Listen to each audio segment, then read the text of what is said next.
Good morning, honorable dignitaries, members of the organizing committee, respected teachers, and all participants of this event.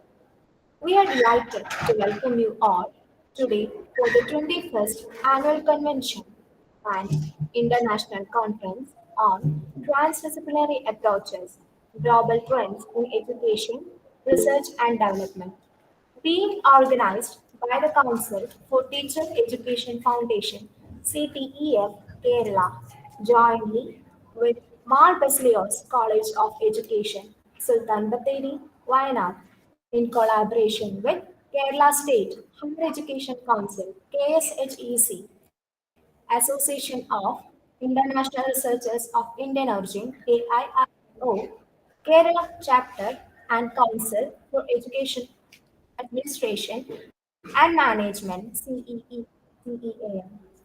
We are very happy to introduce the cornerstones behind this great event. The Council for Teacher Education Foundation CTEF was founded by a great visionary in the field of teacher education, Dr. Gulab Chowdasia in Bhopal, Madhya Pradesh in the year 1985 with the support of a handful of committed teacher educators in the country. Presently, this prestigious organization has more than 8,000 individual and institutional life members across the nation and abroad. CTEF Kerala commenced its function in the year 2000 under the leadership of Professor Dr. K. Shivalasan Pillai, which has nearly 1,000 individual life members and 45 institutional life memberships. Present state level office bearers are Dr. Grace Annie Matthews, Chairman, Dr. Rajeshwari K, General Secretary, Dr. K. Anwar, Treasurer. The growth of this organization during these years has been remarkably encouraging. Malduslius College of Education, Sultan Bathery, Kerala, is a self-financing teacher education college run by the Catholic Diocese of Bathery, being established in 2005, affiliated to the University of Calicut, recognized by the NCTE and patronized by His Excellency Most Reverend Dr. Joseph Mar Thomas, Bishop of Bathery. This institution has been started to cater the educational needs of the people irrespective of caste, creed, and religion. The college currently offers the 2-year, 4-semester B.Ed program with selected 100 students in 6 subjects and DLAR to a selected 50 students, upholding the motto "Lighter to Lighter," outfitting academic excellence with the principles of social and moral ethics. Let's know about the associates in collaboration. Kerala State Higher Education Council (KSHEC) is an advisory board to the Government of Kerala in higher education, came into existence in 2007 by Kerala State Higher Education Council Act. Association of International Researchers of Indian Origin AIRIO was being formed with the purpose of bringing together the bright young researchers of India, providing them with a global exposure and highlighting their work to the rest of the world.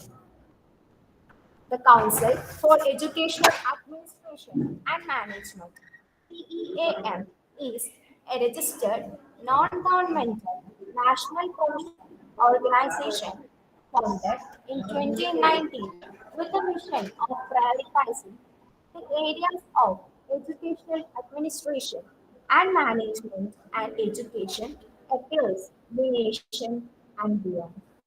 As we all know, the theme of our international conference is transdisciplinary approaches, global trends in education, research, and development. Transdisciplinary means bringing the exploration of the right concept, issue, or problem that integrates the perspectives of multiple disciplines in order to connect the new knowledge and deeper understanding. to real life experiences. We do hope that this conference will provide a splendid opportunity for everyone to come together and incubate on the transdisciplinary global trends in education, research, and development. Let's together make this event a great grand success. Prayer, being the remembrance of God before everything we start. To grace this occasion with a prayer song, we do call upon Miss R.D. K.M. from College Marbacelios.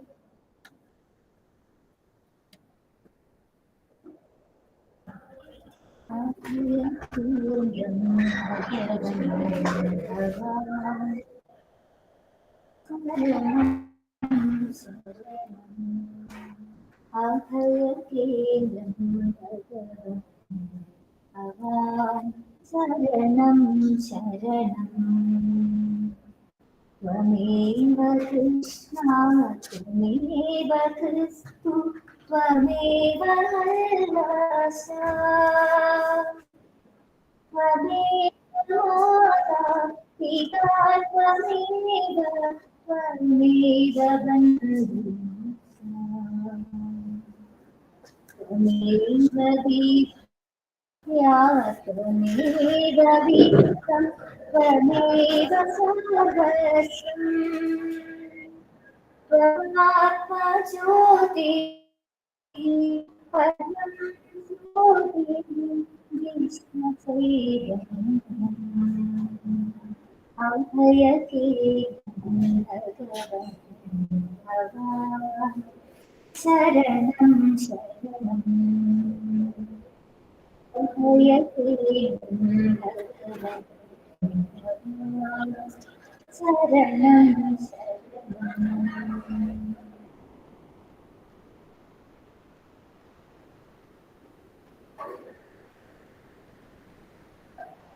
To start with, let's begin our program with the flag hoisting ceremony.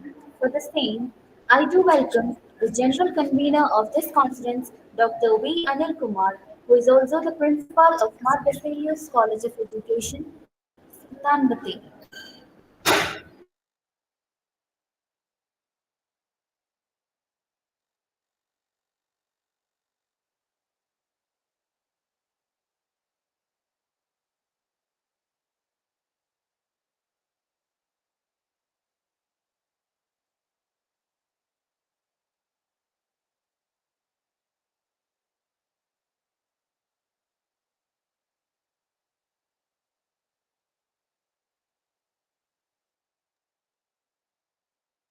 Friends and my dear teachers, today we assembled here, my dear students and my dear teachers, today we assembled here to host the flag for the international seminar. The international seminar is going to conduct our college on January 12th, 13th and 14th. And this seminar was jointly organized by Council for Teacher Education Foundation, Kerala, and our college, Marbacelios College of Education, in association with AREO, SEAM, and Kerala Higher Education Council. So I am very happy to host the flag for starting the international seminar.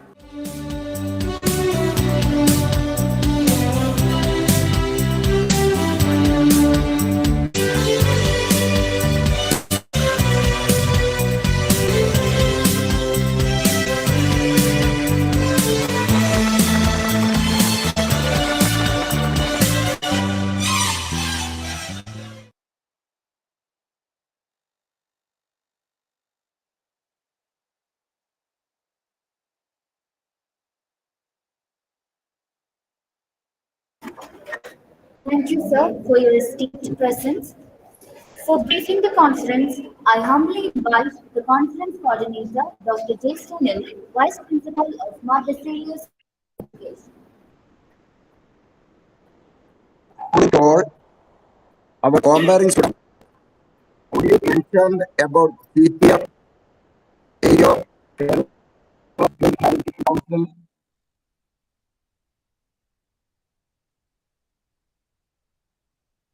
Association of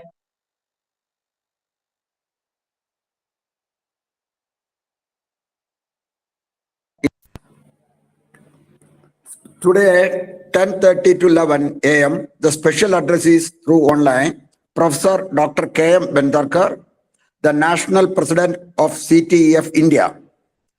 Then Professor Dr. Nilima Bhagwati, CTEF International Secretary General. Then Dr. Grace Annie Matthew, Chairman of CTEF Kerala. The 11 a.m. to 1 p.m., the panel discussions through online. The main theme is transdisciplinary approaches in managing quality system of education. The moderator, Professor Abdul Ghaffur, Head of the Department of Education, Calicut University, Kerala. The panelists, Managing Quality Ecosystem in Education by Professor Asha JV. Second one, Educational Outreach Program, a step towards developing skills, knowledge, and strengthening community by Dr. Bobby Mahenda. Third one, the impact of visuals in ethnomethodological studies by Dr. Archana Paul. Emotional and psychological well-being of students in higher education institutions by Dr. Ruby. After that, 12 p.m. to 12:20 p.m. the discussions. After that, concluding remarks by the moderator. After that, the lunch break, the paper presentation through online. The second day, that is 13th January 2023, the registration will be started sharp at 9 a.m. The inaugural session will be started on 10 a.m. The invocations by college choir. Welcome address by Dr. V. Anil Kumar Sir, Principal of Mar Basilis College of Education, Sulthan Bathery, Wayanad. Introduction of the conference, Dr. M.S. Geeta, Conference Director and Vice Chairman of CTEF Kerala. Presidential address by Dr. Grace Ann Matthew, Chairperson, CTEF Kerala and General Convener. 10:35 a.m. to 10:45 a.m. Blessing speech, His Excellency Dr. Joseph Mar Thomas, Bishop of Bathery and Patron of CTEF Kerala. Then 10:45 to 11 a.m. Inaugural address by Professor Rajan Varghese, Member Secretary, the Kerala State Higher Education Council. Then keynote address through online by Professor Dr. Bridget Phillips, Burgenland, University of Applied Science, Austria. Then the memorial lecture of Professor N.P. Pillai by Dr. V. Raghu, the former Controller of Examinations and Dean, Rajiv Gandhi National Institute of Youth Development, Chennai, Tamil Nadu. After that, memorial lecture on Professor K.S. Pillai by Professor K. Shivarajan, former Dean, Faculty of Education, University of Calicut.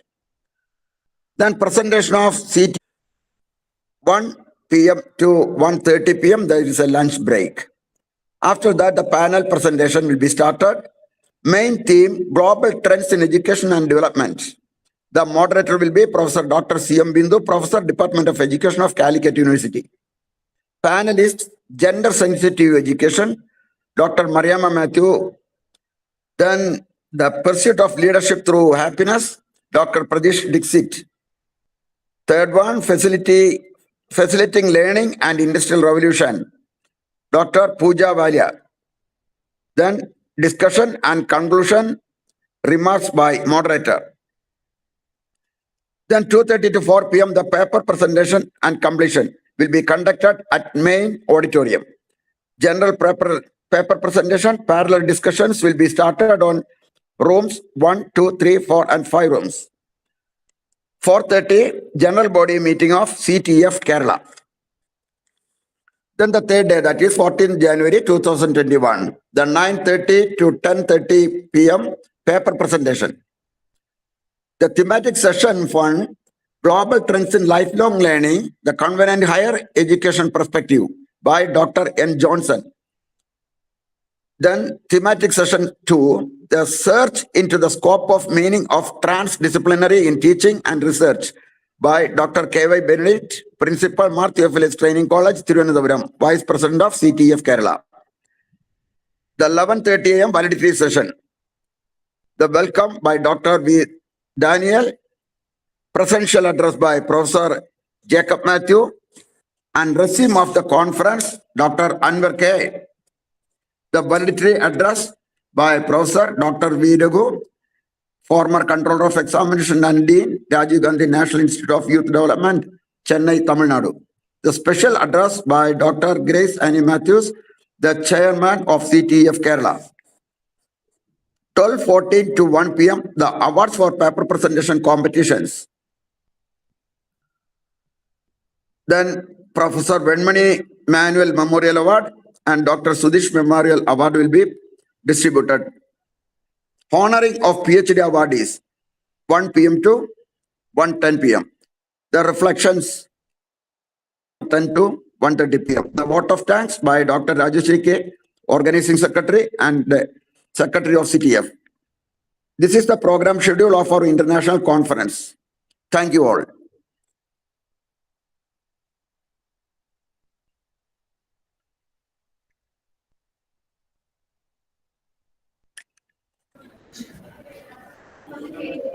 Thank you, sir, for providing us an elaborate view regarding the conference. Moving the program forward, we do have special addresses. Foremost, I respectfully invite Professor Dr. K.M. Mandakar, National President of CTEF India, one of the most eminent educationists in India, who is leading CTEF National for the last few years. Over to you, sir.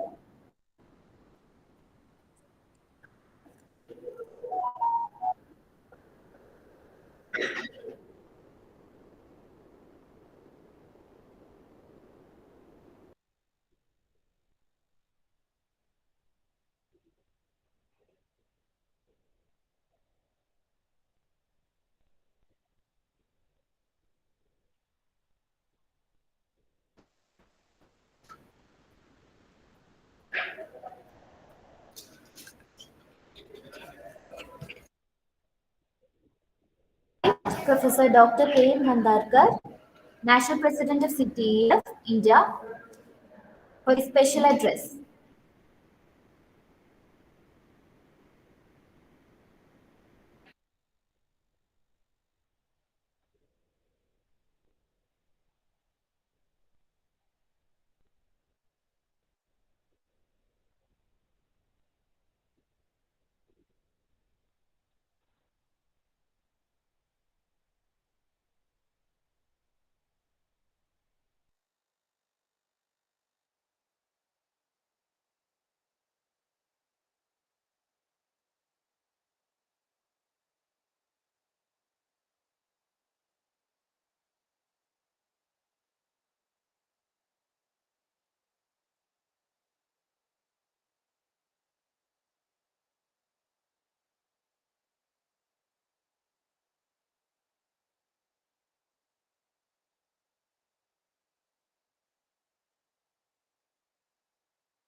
Sir, a kindly request Dr. K.M. Bhandarkar, National President of CTEF, for the special address of the international conference.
Attention everyone, we have more delegates here to join the session.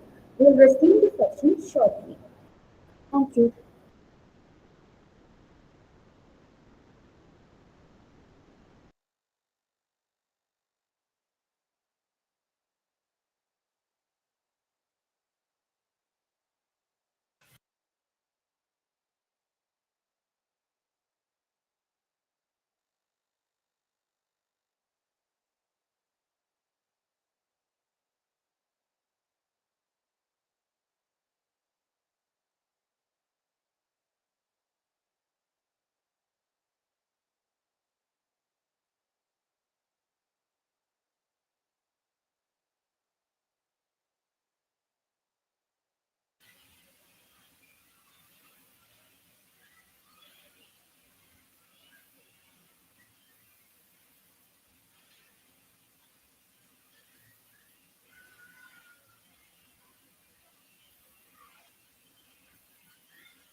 Welcome you all. We have yet more delegates to join. We have to wait for a few more minutes.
We are moving the program forward. We do have our special addresses foremost.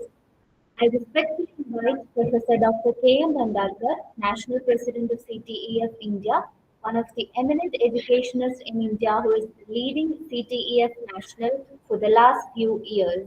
Over to you, sir.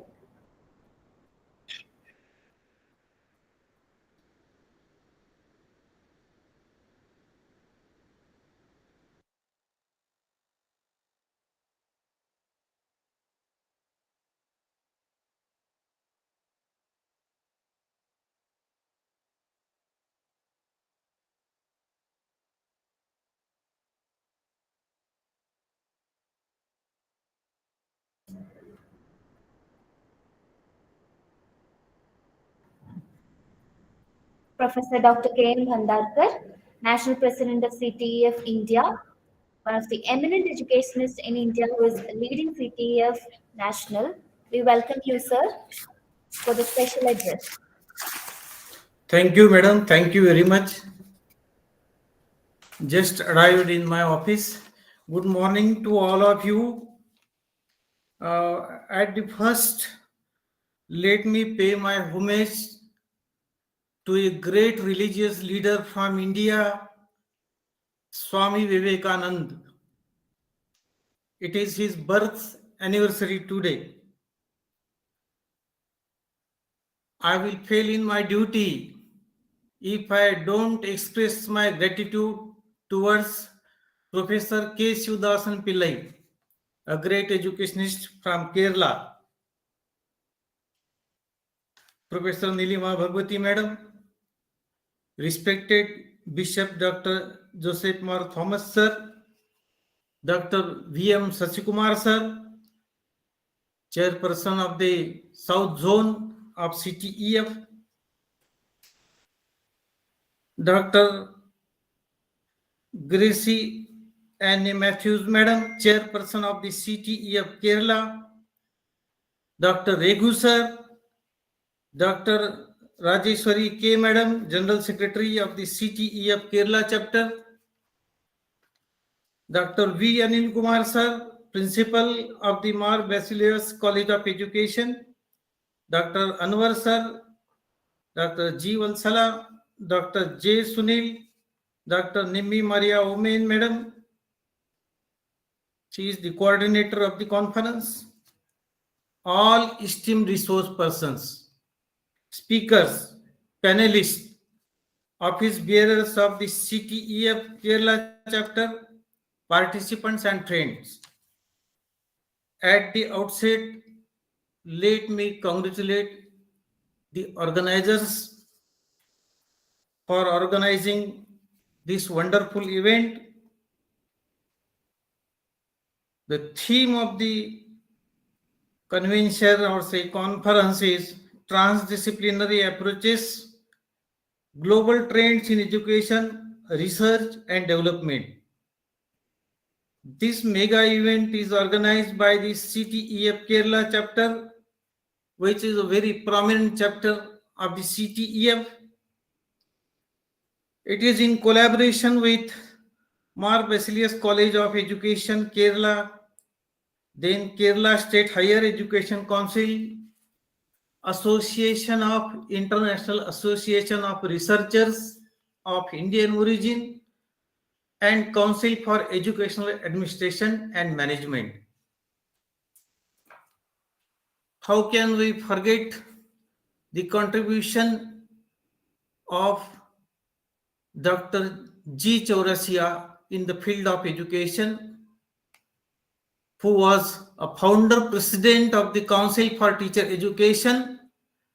I have been associated with him for almost 33 years, and from 1977 to 85 I was in Bhopal and I was working with him. Then the contribution of Dr. Devraj Vij for expanding this conference, this CTEF, is actually of tremendous importance. Then Dr. Sasikumar Sir, Satinder Madam, Dr. S.D. Singh, our friend Khushwinder Singh, then Pargat Singh, all from Punjab. These people are very much active even today. And let me mention the contribution of Delhi NCR chapter. They are organizing lot of conferences and conventions and workshops and faculty development programs. Dr. S.C. Pachori is there. He is Secretary, Assistant Secretary General of the CTEF. Then Dr. Satyendra Gupta is there. Then Dr. Sanjay Kumar is there. So these people are actually working for the betterment of teachers. And what to say about Kerala chapter?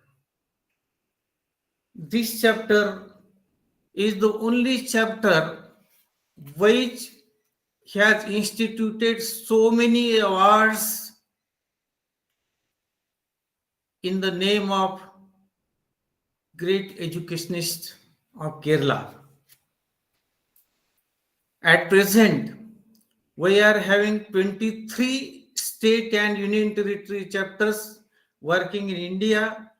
Besides, we do have a chapter in Nepal, then in Bangladesh, and we are likely to establish a new chapter in Singapore with the help of our friend Dr. Deepak Vaikar. Then we are trying to revive the chapter in Britain with the help of Dr. Rashmi Khurana. So these people are actually worth mentioning. And my friend Dr. Reghu sir, he is always active and he had been to Nagpur so many times. Friends, in view of today's scenario in the field of education and especially in view of the NEP 2020, the theme of this conference is very much apt and the sub-themes are of vital importance. It is rightly said that if you wish to destroy any country, you don't need any weapons, atom bombs, and long range or short range missiles. Let the quality of education go down. Let the students cheat in the examinations. And what will be the result of such education systems? Bridges and buildings will collapse at the hands of such architects and engineers. Money will be lost at the hands of such accountants and CAs. Patients will die at the hands of such doctors. Justice will be denied at the hands of such judges. And generations will get spoiled at the hands of such teachers. So that will be the product of that type of education system where students are allowed to cheat in the examination.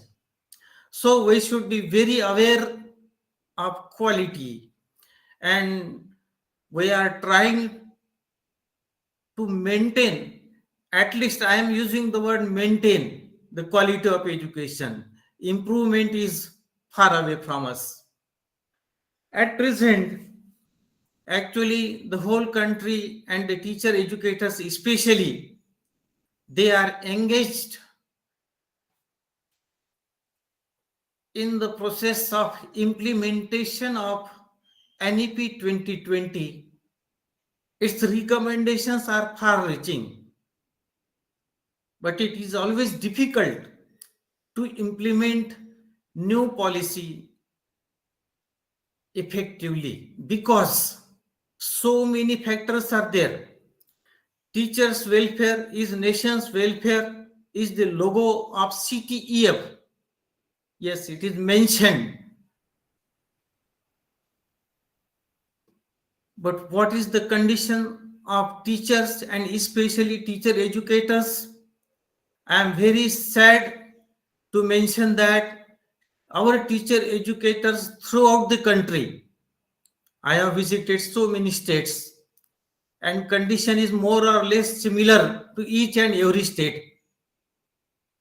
Thanks to the Kerala state, condition of teacher educators is little better. In Punjab, it is little better, but in rest of the India, the condition of teacher educators, their social status, their economic status is actually very low.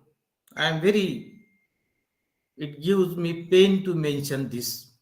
So many qualified friends are there who are MA or MSc, then MA, then PhD. They are having 5 degrees.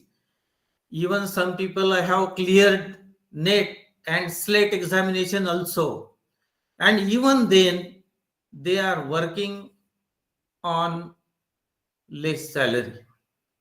So underemployment in the field of teacher education is a matter of great concern to our city here. I think we actually need to establish National Teachers Fund, and contribution from CSR of the companies and corporate sector should go there.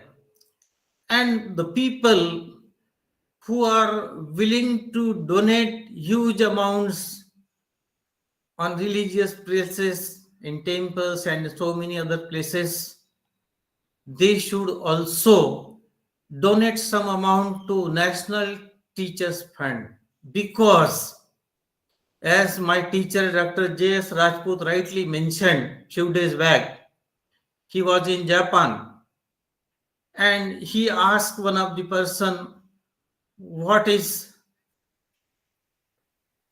the effort behind your progress? You have progressed tremendously. You were nowhere after Second World War.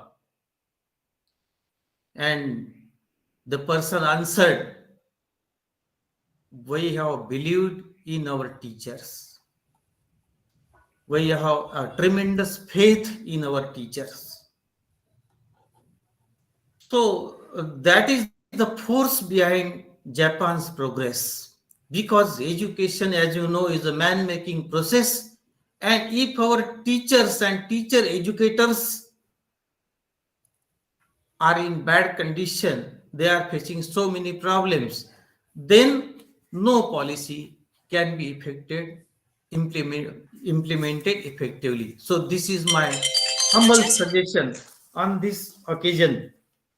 Peter Drucker rightly said that only that person will survive in the 21st century who is having skill of acquiring new skills.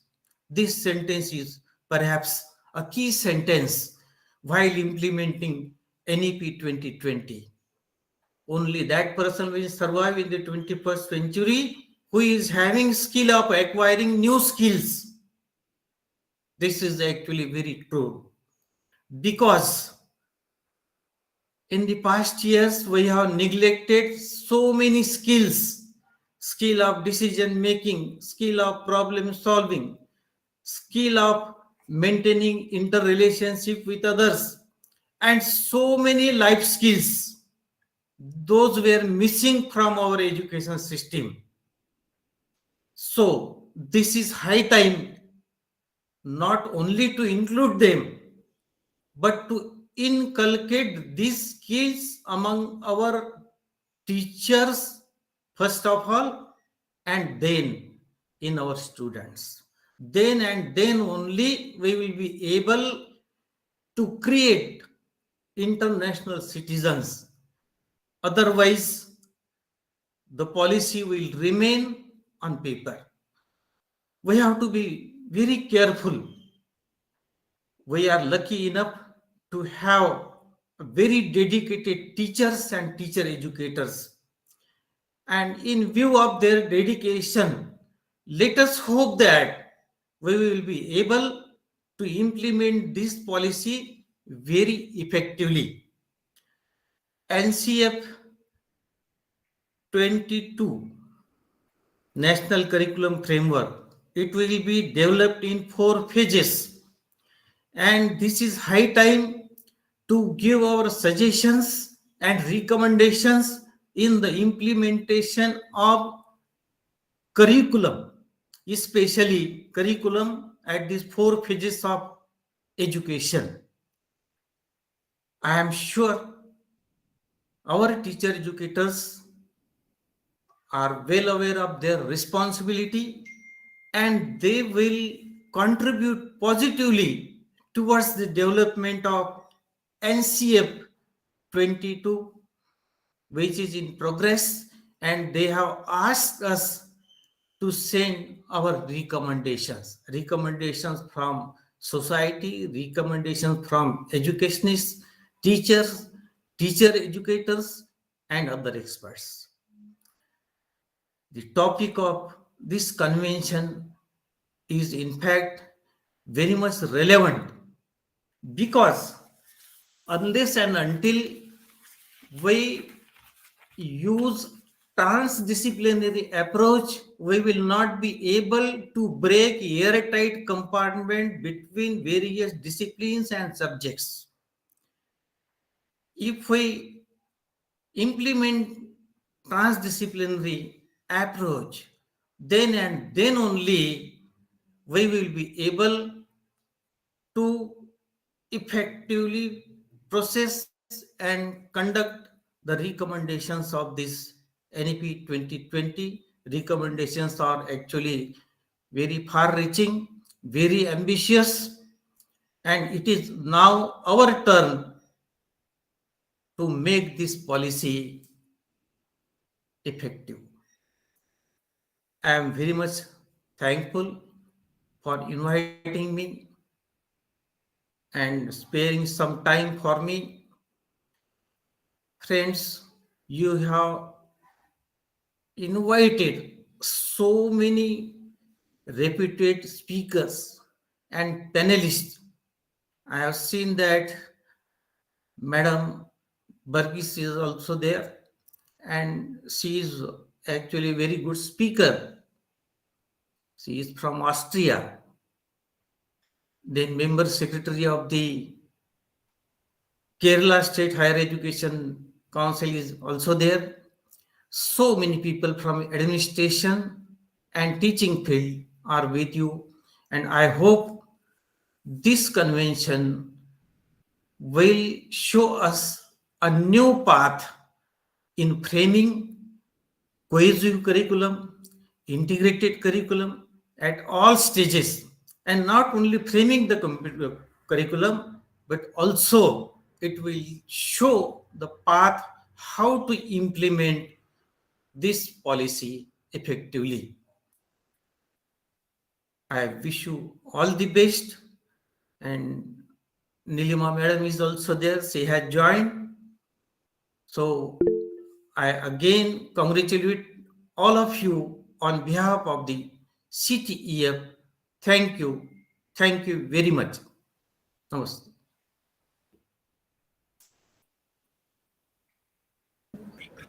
Thank you, sir, for your wholehearted words. Moving forward, we have another special address. We have Professor Dr. Nilima Bhagwati, International Secretary General, CTEF India. She was the Emeritus Professor of Gauhati University, retired in 2015. She also holds the position of Director, Asian Region of Commonwealth Council of Educational Administration and Management. She also has led Goodwill Mission to 6 countries. We are very happy to welcome you, ma'am. Thank you, Dr. Rajeshwari. Without wasting time, let me start because I have already given the commitment to be in another meeting from 11:20. So I have to go out. Esteemed CTF office bearers, I hope you can hear me clearly. Are you hearing me? Yes, ma'am. Yes, okay. Yes, ma'am. Please tell me. Okay. Esteemed CTF Kerala chapter office bearers, National President, Dr. K. Vandarkarji, all the respected live members of Kerala chapter, CTF, and all ladies and gentlemen present. And namaste to all. Let me start the day, the convention day, wishing you a very, very happy new year, because today is only 12th, and I think I can still wish you an excellent and lovely new year to all of you. May God bless you all, and let us all be happy. Let us all do work constructively, and let us make our country very, very prosperous and progressive by giving the contributions from our end as teachers of this nation. Friends, I just could hear a few words. He was speaking on NEP. I'm not going to touch today much of NEP. I will just take the keywords of the theme which you have given. But whatever is given in the theme is already being there in the National Education Policy 2020. Friends, you all know and very much aware that after long decades, we have got a policy. The policy which is very much going to fulfill the wishes, the aspirations, the educational needs, and the 21st needs of our learners and the people as well. As you all know, had got through this NEP 2020, you are also aware that it is one of the historical documents which has been framed under the very, very visionary leadership of Dr. K. Kristarangan and his team members. And I thank them at the very outset for this wonderful, very constructive NEP 2020. And I also thank our Honorable Prime Minister, Narendranath Modi ji, for his, expedition. He was so much, what to say. We have heard and we have also seen him once rushing to the Ministry of Education to do the best to bring out the education policy by 2020. So I thank all of them, and let me come to the point now. As we know, friends, that the government has given us a wonderful, very constructive national education policy.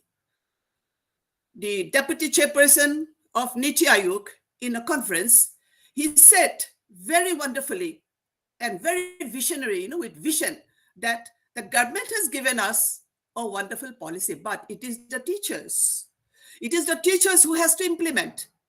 It is the teachers who has to change their mindset. It is the teachers who have to come forward, because such a historic educational policy will never come in future. I can assure that from my end, because I have seen and been present in most of the meetings of the NEP 2020. Friends, as you know, the multidisciplinary concept already entered.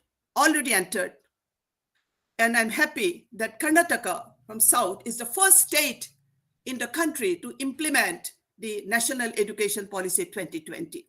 I have visited few schools in Karnataka and have seen an image about the children's concept of multidisciplinary, the children's concept about vocational education, the children's concept about what they are going to do when they will go for art-related education or sports-related education. This is something very excellent and a very good preparation. So, like that, some of the states are also gearing up. We over here in Assam, we are also gearing up from this session 2023. And I do hope all the teachers will come out now to get mentally prepared for the acceptance of the national education policy. Friends, like multidisciplinary, another buzzword has come, which actually existed in 1990, that is transdisciplinary, the transdiscipline. Now, we all know that in multidisciplinary system, there is a huge combination, huge number of subjects which are kept, and the students are empowered to select according to their own liking, according to their potential. There is no sort of separation of science, arts, or commerce, etc.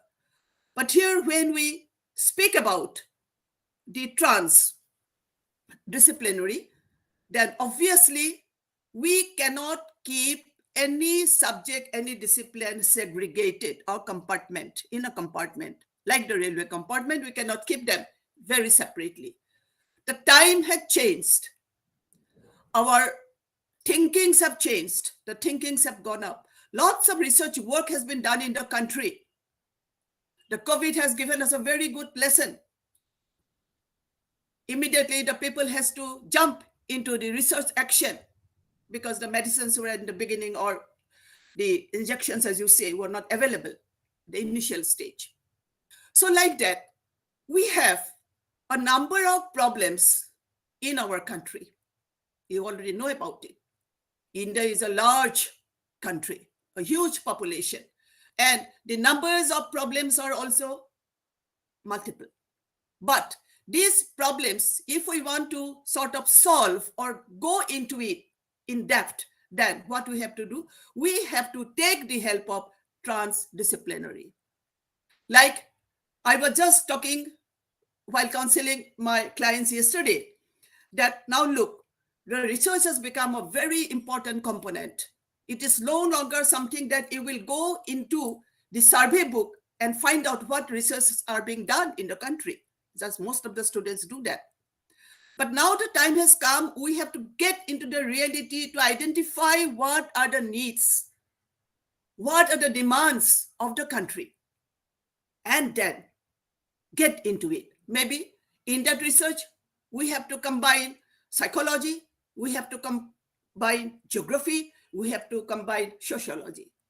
Maybe like that in literature also, we have to combine history, we have to combine geography, and get into those subjects, transfer, go into them to get as much as possible in depth manner for a very, very good scientific research work. So therefore, friends, when we talk about this transdisciplinary, it is becoming a buzzword actually after 20. I have read in one article. Otherwise, in college, when we studied, we sort of studied something like correlating one subject with another. But here, it has become a very, sort of buzzword, and also a robust approach to transdisciplinary research is in the minds of many scholars, many people in the country. Practically in the medical field, in the engineering, in the environmental area, or say whatever the problems comes out in different discipline perspectives, that needs this transdisciplinary. Again, what is most important? We people, or we the teachers, we know about what is transdiscipline, but what about our scholars? What about the young minds who are in the college or who are in the universities? We have to infuse in the mind about this very, very important word, transdisciplinary. We cannot restrict ourselves to one, that I will do research only in psychology, I will do some emotional tests and find out the findings and submit them. That time has gone now. Even you have to bring genetics into that. Even you have to bring sociology into that. Even you have to bring the environment into that. Lots of factors come when you think about good transdisciplinary research work. Yeah, there are like so many burning issues in the country which require solutions, and who will give the solutions? It is we people, the teachers, the scientists, or whoever in the field. They have to bring out the solutions. The solutions will come when we sit in a teamwork and reach the people, reach the different subjects, and try to give a scientific way of solving it. I just remember one, sort of problem which arose, and one of the scholars was doing research work in Guwahati University. She rang me up and took some guidance. She was doing on delinquent, it is not back, about I think a year back, on delinquent children. And according to her, the delinquents are posing the greatest problem in the society. Okay, then I told her, so you are doing a wonderful work, going to the wonderful work, but how are you going to do your work and relate your work with other works, other aspects? She has no idea. So this is actually what is happening. So we have to be very clear when we as guides or when we as teachers have to bring out from the narrow concept of research and take them into the broader field of research. practically when we talk about this buzzword transdisciplinary. Friends, now also we need orientation. The teachers need orientation. We are neglecting that many a times. Orientation in the research methodology, orientation in good research work, orientation in quality research work, orientation on the demands of the country, the needs of the country. All these are some of the ways to which we can fulfill the aspirations, the needs of the country. When we think about the socio-economy, when we think about the poverty, when we think about the climate change, when we think about the pollution, which is a tremendous, practically in a place like Delhi, which is going on. So for that, what we have to also get into it and do brainstorming as how to help the nation with good solutions by doing some transdisciplinary research work and come to solve the problem. Let me come very quickly to the education. Now, education, as you know, in the multidisciplinary, lots of things have been said, very wonderfully said in the NEP. Now, it is transdisciplinary is also very much related, I should say, very much relevant is the right word, very much relevant in connecting new knowledge, to the real life experiences. This is something very important, which is also being mentioned about when they talk about in NEP about experiential education. So this is one part which the teachers have to know very well, how they can connect the new knowledge with what? With the real life experiences. Secondly, if we come to the exploration, relevant concept. So we have to explore this, what is also in the NEP, the exploration studies. The students must know how to explore themselves so that it will, in the long run, it will help them in the research studies also. How to explore something and find out it as an innovative way to what to do? To carry on in our learning process or in future in the research studies. Again, another thing which will help them tremendously is in the divergent thinking, which is really missing in the student population nowadays, if we find out, because they get everything ready-made. They simply click the mouse and the whole world comes to them. Even we people have to take the help of internet and take the data and everything. We also take the help of internet in finding out giving some suggestions also. So let us come to the reality and let us help them to explore ideas, innovative ideas, through different means, through different, explorations of the subjects, motivate them and also help them to understand their surroundings. If you tell them about environmental education, I think maybe they will be needing a better explanation from us how we can relate it and how we can relate it to the problems which are posing great threat to the country, to the nation. So these are some of the ways which we, the teachers, have to get into the students. They are the ones who look up to us for the knowledge. So therefore, I think this is some of the ways and the role of the teachers presently now, when we have the digital students, we call them digital. Nowadays, the students, they don't read the books like we did at one time. No, they don't like to do that. They would like to have the concept. They will go through the visuals. They will see some of the points because everything is there in the net and they will do. But that will not help them in the long run.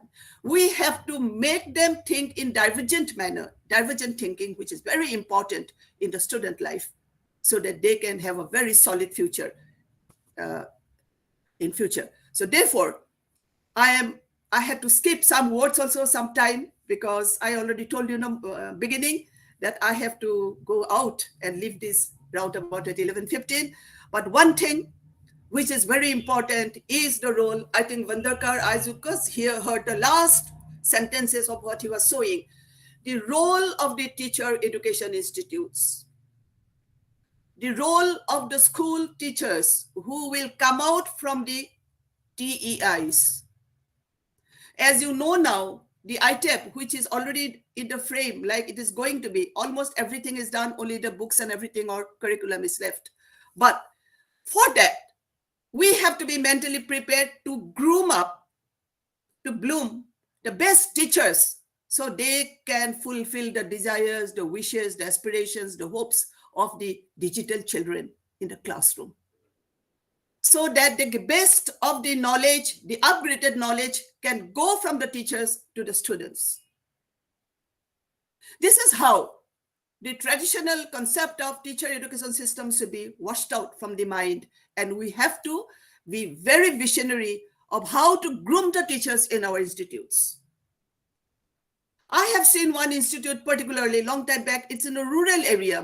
I'm just telling you, I think that was the first institute I have seen in this entire northeastern region, which is as if you are entering into an ashram. And inside you will see how the teachers are being involved in the different activities, even during the internship, to make it very much, practical. So that whatever they learn from the institute or learn from the teacher educators, they can carry back to their respective institutions. So this is how we have to think now. We have to give more, like workshops to teach them. We need more workshops on art related than presenting papers. Presenting papers, no doubt we need it. But what I say, the need of the hour, which I go on telling all the chapters in CTF, that why don't you organize good workshops on NEP? Even Kerala has done, some chapters are doing. I know that, but we need to do more and more so that we can give them first knowledge and also hand-on practice. They need the hand-on practice. So I do feel our teachers have abundant potential. They have come to the job with interest. They have come to the job with aptitude. I'm not talking about those teachers who have come accidentally. I'm talking about those who have come by choice to be teacher educators and the teachers. So for them, there's a huge field to explore. So that whatever they explore, however they update their knowledge, they can transfer it into the knowledge tank of our students. This is what should be in our mind. So with this, I just add the last word. I always tell this is a very sort of common word when I say, or common sentence when I say, while going to the teacher education institutes and speak to the young teachers practically, that look, when you enter the classroom, the first thing you should do, that you are going to do a yagga, a havan inside the classroom. The havan will be for the welfare of the students with pure mind and pure heart.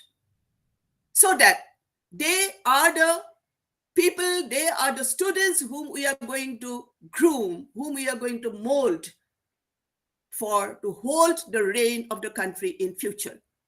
So the responsibility lies on you. I think definitely our teachers can do that. I'm highly confident with our teachers, but they need training, they need more exposures, they need more workshops to be attended.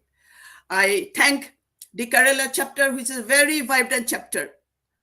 Kerala chapter from long time back is an old chapter I should say, as far as I remember.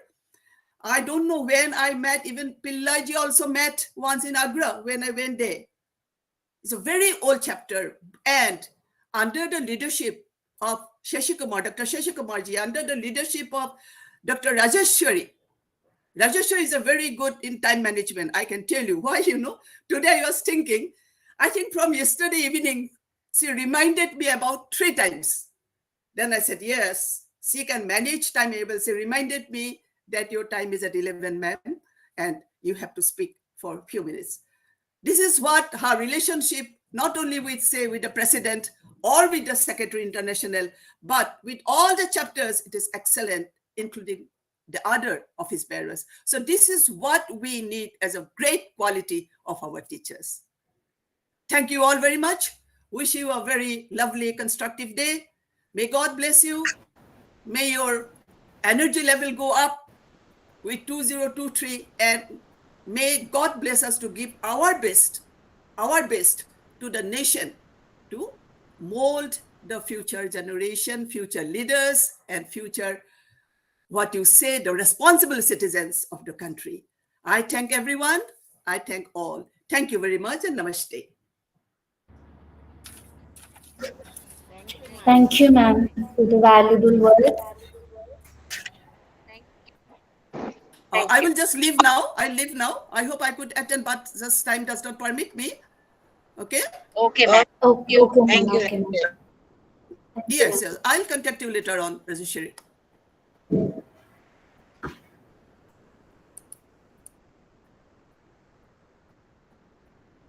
Next, we have Dr. Grace Annie Matthews, Chairman, CTF Kerala India, has been leading the CTF Kerala chapter for the last 3 years. One of the stalwarts in education who had an experience in teaching the in-service and pre-service teachers and students in Kerala for more than 35 years. We cordially invite you, ma'am, for the special address. Ma'am is traveling right now, so we'll be playing an audio sent by her.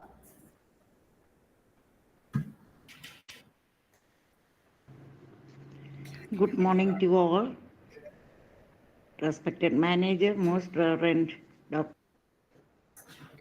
Joseph Mar Thomas of Marbeselius College of Education, esteemed principal Dr. Anil Kumar, conference coordinator Dr. Sunil, course director Dr. M.S. Geeta, organizing secretary Dr. Rajeshwari, conference coordinator Dr. Nimi Mariamman, National South Zone Chairman Dr. V.M. Sachikumar, all the executive members of CTF, our special invitees, Dr. Bandarkar, National President of CTF India, and Dr. Neelima Bhagwati, International Secretary General, all the presidents of collaborative organizations like CEAM, APO, and Kerala State Higher Education Council, and staff and students of this college. I welcome you all on behalf of CTF Kerala.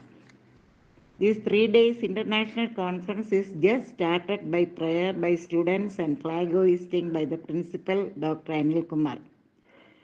I am delighted to know that everything is going on well in a befitting manner.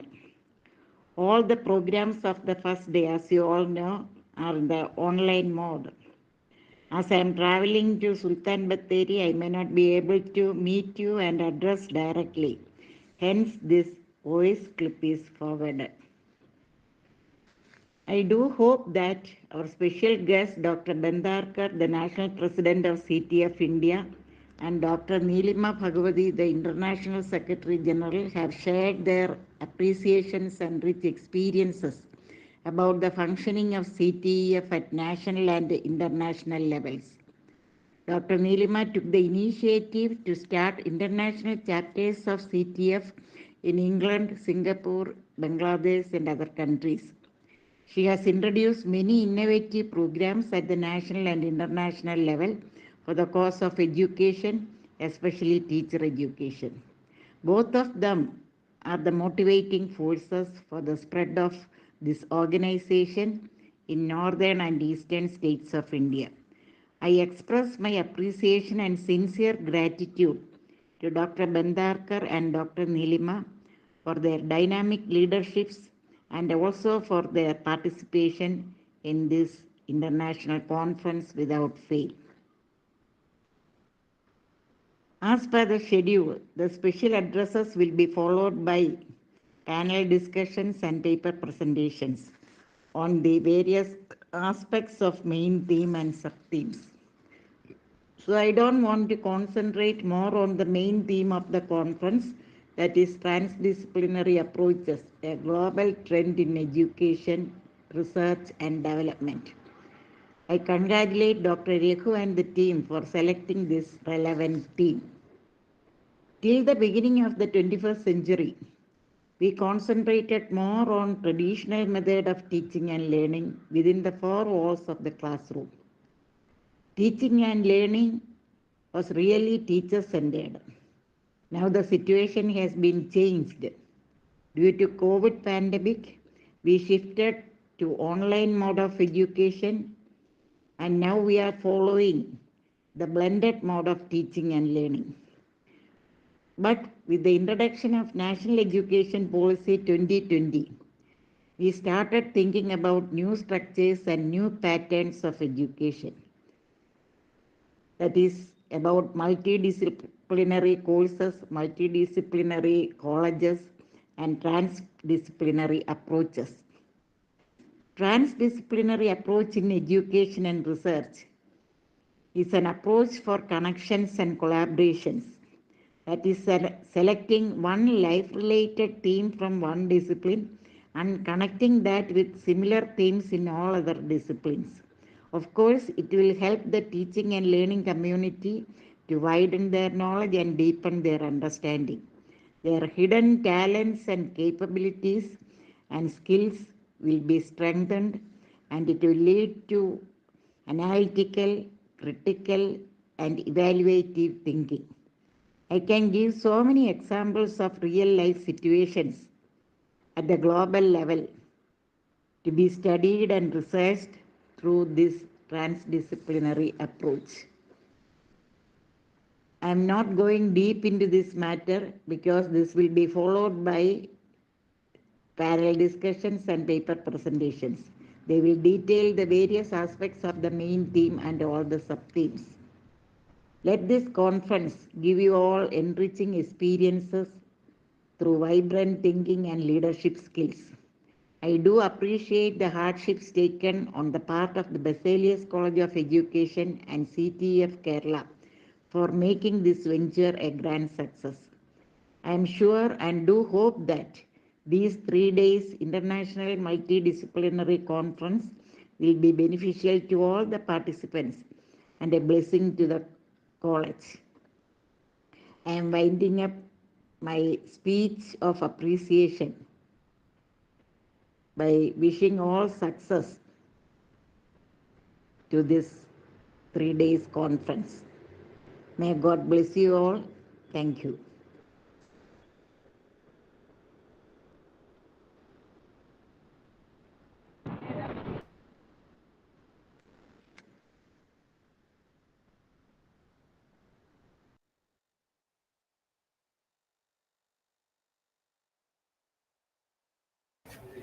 Thank you, ma'am, for your esteemed presence.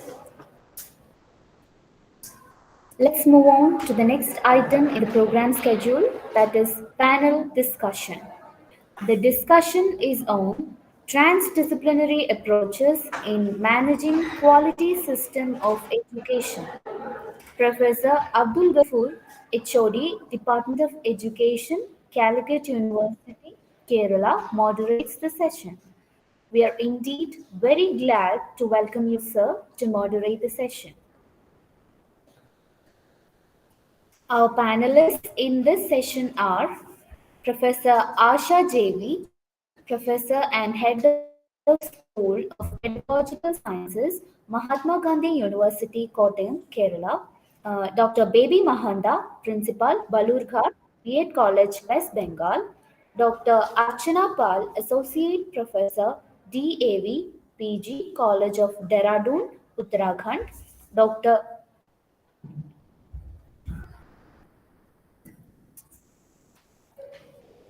Now I invite our first panelist, Professor Asha JV, Professor and Head of School of Pedagogical Sciences, Mahatma Gandhi University, Kottayam, Kerala, for presenting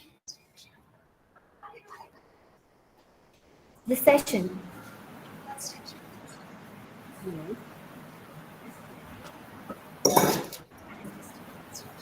For the kind attention to the panelists, all are requested to maintain the 15 minutes assigned for each presentation. Kindly stick to the time schedule.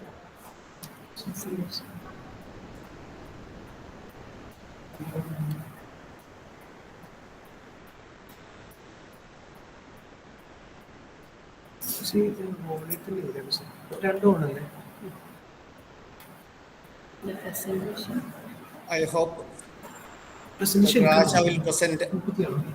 Yeah, yes, sir. Then as per the sequence, they will follow. And as per the direction of the organizers, time is set, 15 minutes is set apart for every panelist. Of that, 12 minutes will be for presentation, 3 for interaction. The audience may please use the chat box in the Google Meet to raise any queries, etc. That will be responded to in the last 3 minutes. I think the rules are clear for everyone, isn't it? Yes, sir. Yes.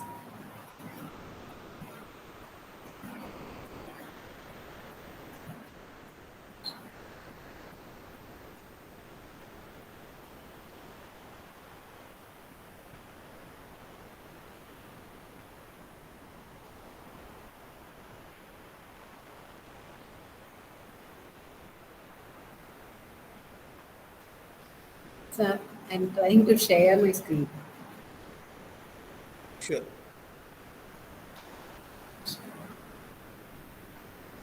Okay.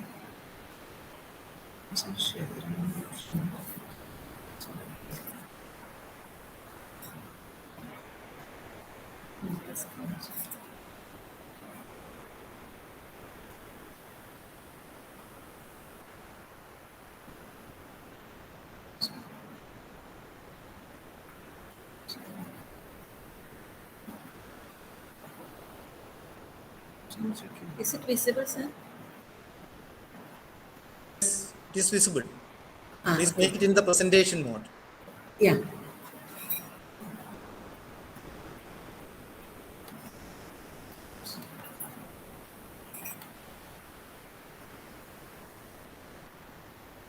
Okay. So, as we know, the educational system is sensitive to all changes. And here we are discussing about managing quality ecosystem in education. And as part of the theme selected for this year's conference. And all changes in this world are moving around this change in the system of education actually. And the transition to digital society has made significant changes in the philosophical foundations of human activity. The exponential growth of information, the formation of new system of knowledge, new systems of knowledge, and actualization of certain value orientations for a new civilization, especially accommodating the new normal conditions. These all demand a high level of uh, quality in education. Only then the students will get the requisite outcome in terms of knowledge, skills, and competencies that they require for their life as partners in this digital world. So, educational ecosystem refers to the unit of educational ecology composed of education and the social ecosystems uh, consisting of material and information and infrastructure and all those associated things. And a higher level in overall quality of education is a necessary requisite to equip students with the knowledge, skills, and competencies. And educational institutions are a collaborative ecosystem where there is a need for a common understanding of the strategy, vision, mission, framework, values, culture, and each member's contribution to align and achieve the quality objectives in a composite, seamless manner. So this require a new approach for the method and the strategy we require in the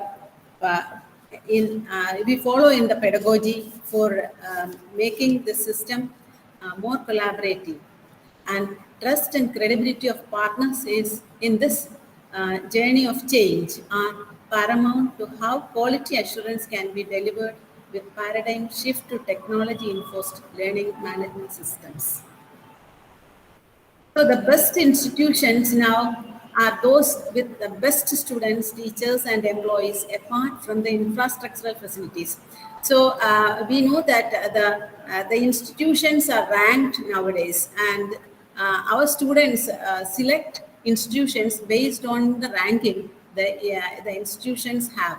And whenever the employers are selecting select the candidates from the best institutions. So these institutions are rated on their ability to generate funds as well. So in addition to the knowledge they produce and disseminate, the fund generating capacity or the disruptive nature of the knowledge they produce is one aspect which is making them get a high rank. In the present context, the higher education institutions need to showcase themselves and exhibit evidences of the accomplishments of their objectives, mission, and strategies in order to attract stakeholders. And above all, it is very essential that this this showcasing include the amount or the bulk of the corpus funds they are generating from their research and extension and consultancy services. So it has become a trend in the higher education scenario of our country that many stakeholders, especially the students and parents, look for opportunities abroad for quality education. And we know that we have in the state of Kerala, a recent trend is that we have a lot of seats lying vacant in, for want of students in the conventional degree courses and PG courses. So this hints at the trend, the change in the trend in attracting the new generation, new gen courses, attraction towards new gen courses from the part of the students and parents. So this is merely because they look for a career, an opportunity for a better placement the course after their studies. So government has framed policies permitting foreign universities to come and establish their outlet in our country.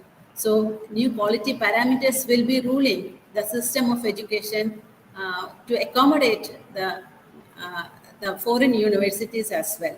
So it is our need of the day that we have to compete with foreign universities in our country, also with the new generation universities which are deemed to be universities and private universities that emerge with high standing publicity and fund generating capacities. So this also is a need for making a benchmark for assessing our institutions. And as teachers are the essential human capital ensuring quality of public education, the present discussion today will be focusing on the need for continuous professional development and how new training modules can be developed to empower teachers to be the pillar drivers ensuring quality education. So continuous professional development or lifelong education is one of the aspects which is stressed by new education policy also. And it is a commitment to commitment and it encourages looking forward and identify opportunities to learn new things, refresh existing knowledge, improve skills, or simply keep up to date with the latest developments in or industry. And there are different types of CPD depending upon the range of different learning methods. and like the structural or active learning, where we attend seminars, workshop, e-learning, and other CPD certified courses, which focuses on interaction and participation based study. And here there is a participatory active learning from the part of the stakeholder or the teacher who is participating, and reflective or passive learning, where the teacher is taking the initiative to watch training videos, tutorials, attending a non-interactive lecture or podcast or case studies, or whatever he is engaging, she is engaging in updating in the field of study. And the learning has a structural format, but the learner doesn't have active participation. And there is evidently no participant-based interaction. So apart from these two modes of training, there are self-directed CPD or informal, the teachers are actively participating in discussion forums, reading books, articles, publications, and there will not be any learning frame or time frame, and the learning will be quite informal, and outcome can vary from individual to individual. So these basic patterns of CPD can be used for equipping teachers. And we know that the teachers create the internal environment of educational system and supporting the cognitive processes of human development. We have many researchers which show that or which are evident, which evidences the materials or which have research-based materials are being the outputs for training, or training modules have been developed from researchers.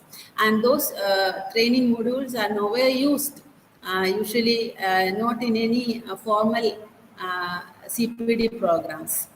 And there is a need to take initiative to use such learning modules for giving training to teachers.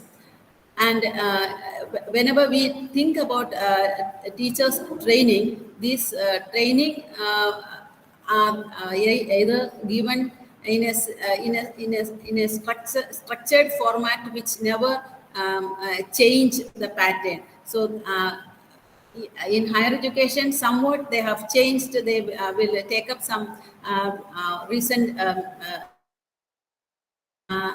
but for school education, only the training is given.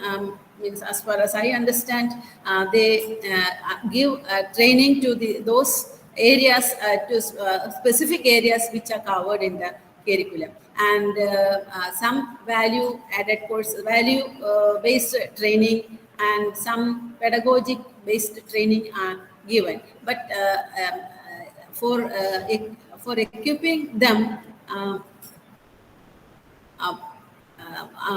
more cognitive, means more methodological, pedagogical, and how to enhance this their environment or their teaching quality, and how can they compete with the outside system or the outside world, that need to be stressed.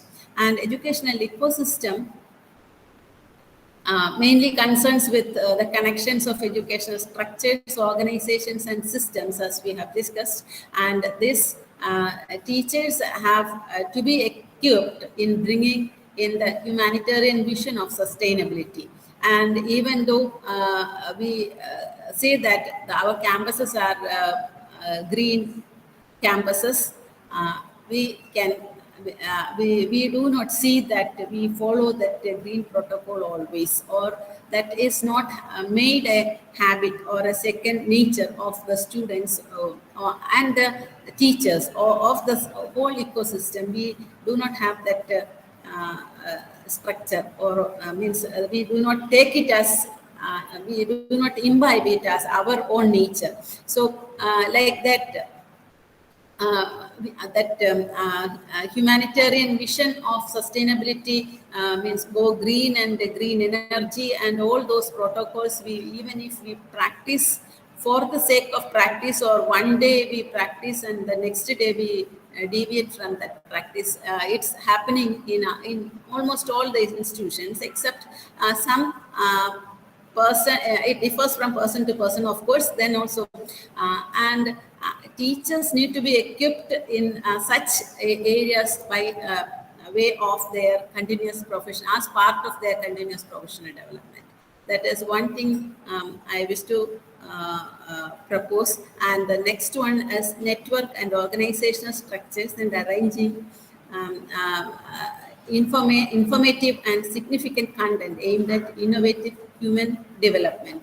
So, and organizational networks now, there are a few networks, but more are to be framed or developed, and as part of the should get training in such areas, select such areas, and in these networks there continuous professional development in the areas of pedagogy, in the areas of content, and some areas compatible with the dissemination of the some special sustainability themes should be selected and framed. And also the teachers need to update their knowledge and technical skills. In that also teachers need to be trained. For that they have to get the training from training in the technical side, and the active their what you call the disruptive technologies, and where they can make they can make the digital to keep abreast with the digital transformation, and equip the teachers to deal with digital natives in today's classroom. So that dealing with the digital natives is something which our teachers feel that they have to equip more with. Means teachers of my generation, usually they will feel at least they are far behind their students in the digital technology. So in that case, we can see a range of participants, means by age or by their experience or by their tactile means nature towards the technology. So anyway, all should be given training in this digital technology, and this quality professionals can play a vital role in leading their institutions to apply proven quality disciplines to new digital disruptive technologies. And then only our institutions can be led forward to generate more funds and to attract more talented students to study in their courses. And the teachers in almost all areas, the teachers are the persons who have to make their curriculum, frame the curriculum, and their courses. We are allowed to offer MOOC courses, add-on courses, and all sorts of courses. And the followers or those who wish to participate in those courses shows the proficiency or the quality of the course. So that also is one aspect where the teachers need to give training.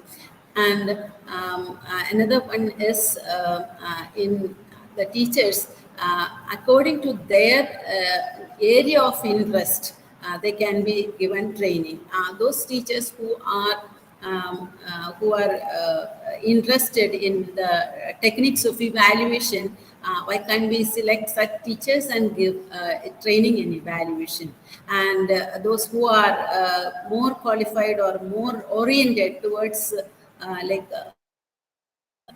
things in material production or material development, more creative in selecting and creating digital materials. So they should be given more training in such areas. And whoever is more equipped, means as per their self motive, if they are more equipped in teaching or in classroom transaction, they can be given training in those areas, so that we get the best quality from the professionals and equip them to be more professional in their ways, so that the institution will become quality institution, and institution can benefit more from the employees.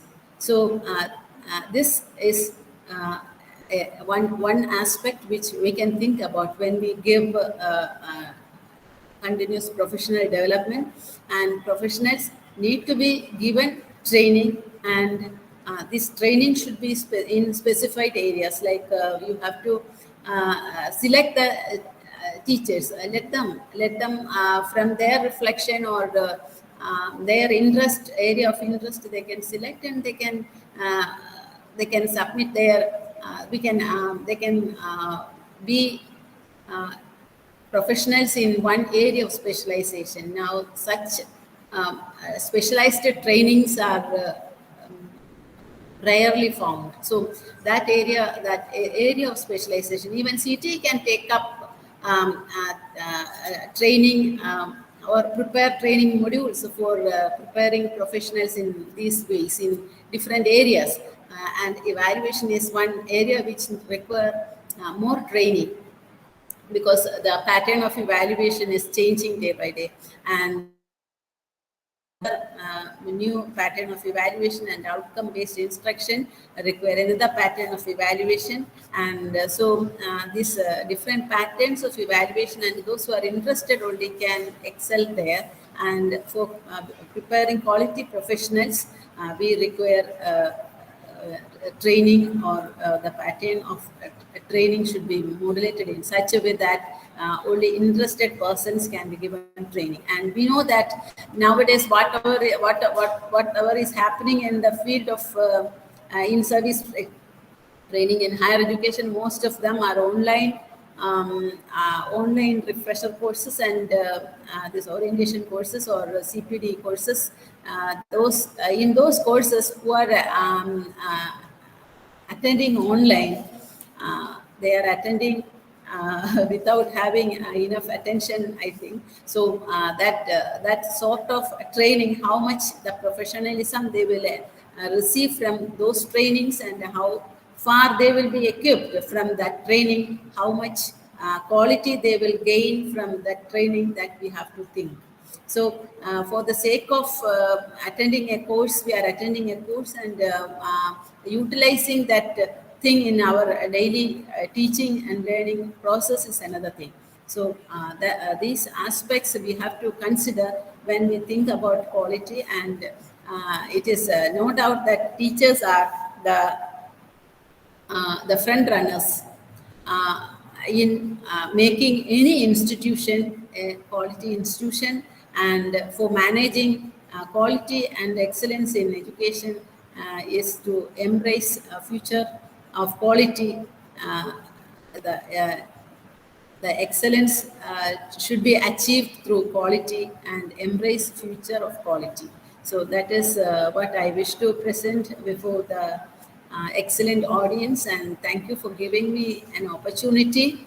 And thank you, Gafu sir, the moderator, and all my co-panelists, and my thanks to the chairman and her team of members in this seminar. Thank you all. Thank you, Dr. Asha, for a very detailed presentation. I hope we will have any discussion if needed. by the audience. If audience have any clarification or addition to the ideas that Professor Asha has already shared, please do so now.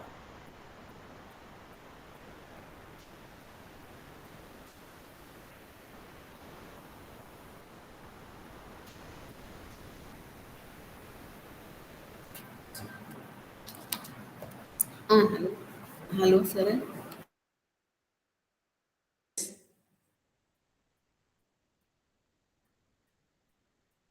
Hello.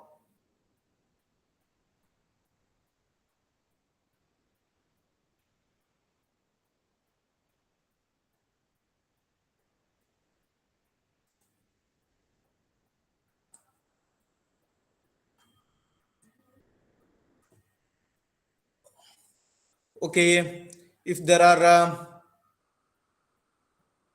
no important additions from the part of the audience about Dr. Professor Asha's presentation on managing quality ecosystems in education, we'll move on to the second panelist presentation on educational outreach program, a step towards developing skills, knowledge and strengthening community by Dr. Bobby Mahanda, Principal, Walgad B.Ed College, West Bengal. I welcome Dr. Bobby Mahanda, Principal, Walgad B.Ed College, West Bengal, to present the views on educational outreach programs as a step towards developing skill, knowledge, and strengthening the community. Please, sir.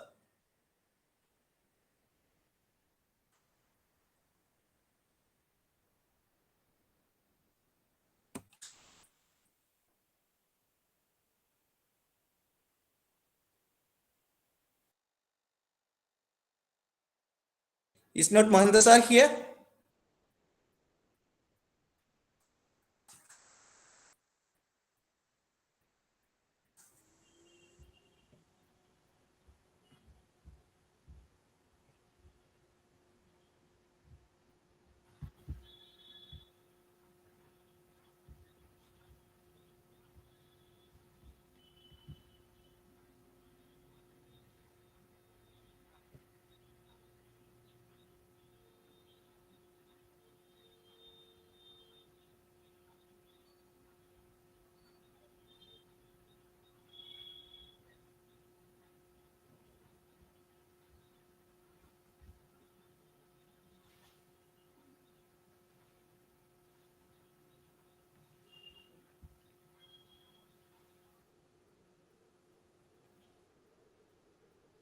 I think Bobby Mahanda sir is trying to connect, isn't it?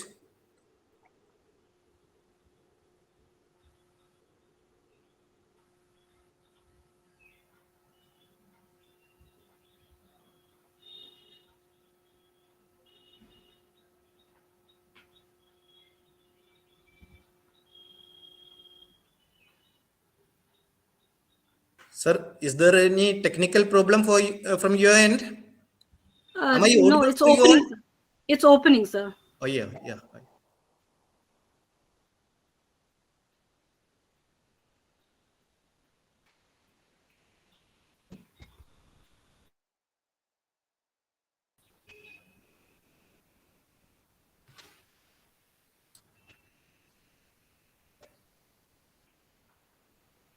Is it visible?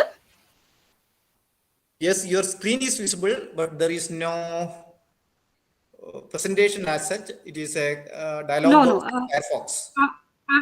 I'm starting, sir. Yes. I would like to take this opportunity to extend a warm New Year greetings to one and all present here and thank the organizing team for giving me the opportunity to be a part of this international conference.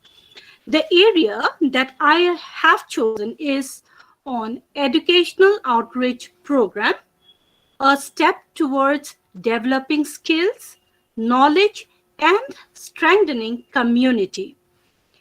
Let us first try to understand. Try to understand the goals that are related to any kind of outreach programs.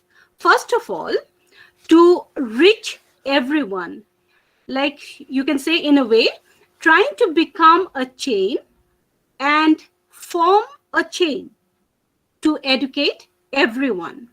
Next, to make students directly involved with the community, where you see where they can get first-hand experience, information, and understand the issues better and develop skills for handling it. This will enable them, you see, to know the roles and how to contribute towards development of community and the society as a whole. Well, switching to the next, it will also help enable one to have a clear understanding and developing knowledge in the arising societal issues and problems pertaining to it, thereby strengthening communities by addressing various societal needs, okay, their needs, dealing with their needs. Next is to aware and sensitize people about their roles, duties, and responsibilities. Also, to generate the moral and social issues. And that no one, I repeat, no one should ever be deprived of services, education, and their rights. So some of the educational outreach programs that can be, thought of are, you can talk about the literacy drive programs. Okay, this can be carried out. Then visit to the slum areas. Each one, plant one program can be thought of. Means for preserving, to conserve rainwater. Take for example, in the drums, roof gardens, rainwater harvesting, runoff to panel system can be thought of. Make a rain saucer, it would be like a funnel type. All these are needed for future use, like taking the future under consideration. Then coming to the next is each one, teach one. Of course, this has been advocated by Mahatma Gandhi, like in order to improve illiteracy. However, I would like to extend this, stating that like sharing of experiences, like for instance, we have learned, gathered a little bit of knowledge or experiences through this blended mode of conference. So we can share whatever we got, we can share it to the others. So similarly, like the others will be chaining up the process. So sharing experiences is very important, not only the seminars, but whatever in life, whatever sort of experience or knowledge we gain, we should share, share it to the others. So each one, teach one program can be thought of. Then we can think of the career exhibition. Career fairs can be held, help the aspirant students to seek information about job and educational opportunities. They may have different sort of questions, queries, and these queries can be answered. Then you have solid waste management, informing the community about collecting the waste and ways for treating and disposing of the waste. Like when we talk about disposing of waste, we need to make the people aware, about the dry and the wet waste. Okay, like having different sort of bins, maybe the blue for the dry, green trash bins for the wet. And again, the dry category recategorize under the different bags, like one for the plastic and the paper, the other would be for the glass items, the other again for the sanitary waste, put it in the paper bags, and the rest can be disposed in the other bags. So then coming to the next is the training programs. Different sort of training programs can be planned, like take for example dealing with the natural calamities, disaster management programs can be thought of, skill development program in order to boost the economy of the country. Well, then we can think of clean the community day. Yeah, clean the community is very important. We can make the people aware, or maybe some sort of awards can be arranged so that cleanliness can be maintained. Then also protecting of environment and the species. Developing human values. Okay, so these sort of training programs can be thought of. Then first aid training, emergency contact numbers can be enlisted, how to approach them can be shared. It's very important. So the next could be know your neighbors. Of course, know your neighbors in a positive way, like so that we can extend our help in times of emergencies. So even some neighbors might have CCTV, so in times of emergency we might request. So know your neighbors is really very important. Then switching to the next is programs for discussion and suggestions on different social and gender issues can be encouraged. Stress management programs like yoga, then walk and observe the nature, play. All these can be included in it. We have guidance and counseling programs, then street play, sanitation and nutrition programs can be carried out, cleaning drive program, anti-addiction program. You see, each institution should make collaborations with different NGOs, build partnership with different institutions as the case may arise.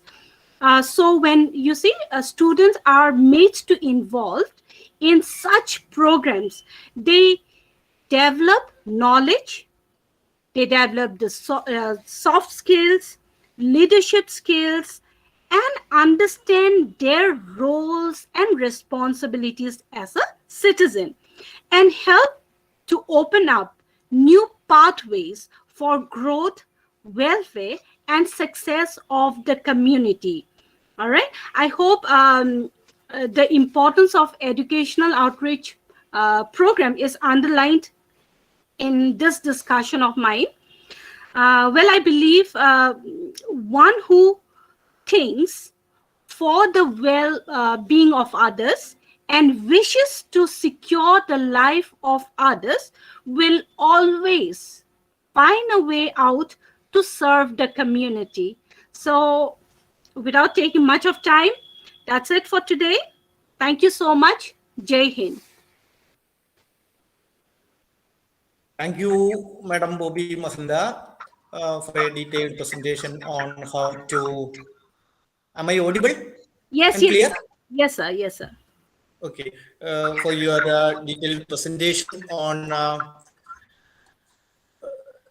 the transdisciplinary practices, especially connected with the educational outreach program, especially focusing on the primary schooling, I feel so. And I invite my audience here to generate a discussion on the issues raised by Dr. Bobby. Please. I hope I have maintained the time, sir. Oh, yeah, you have kept the time. Thank you.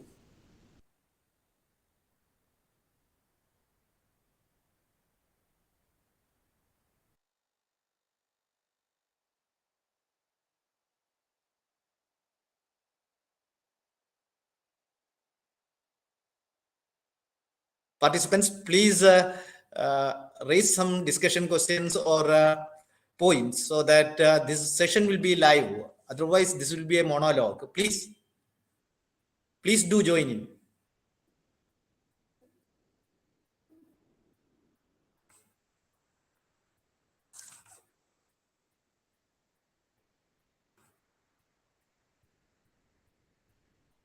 Okay, I think the audience is busy with other things here, and they are thinking of the ideas presented by Bobby Mahanda madam. So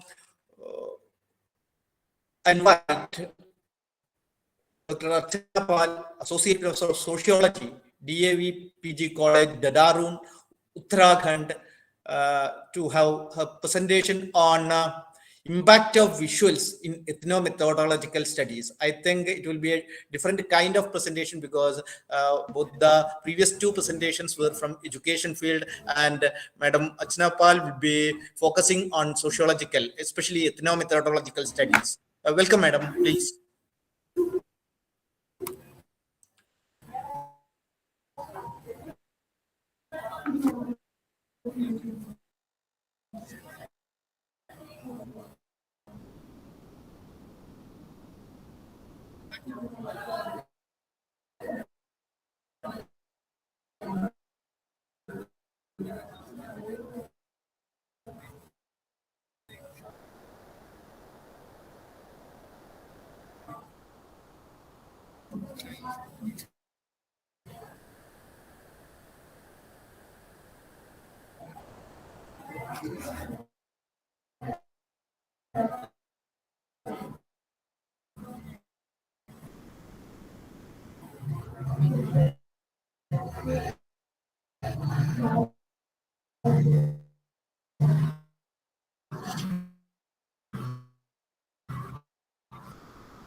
Madam, please begin with your presentation.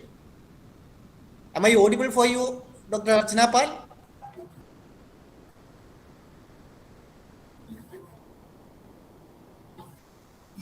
Good morning, sir. Am I audible? Yes, sure.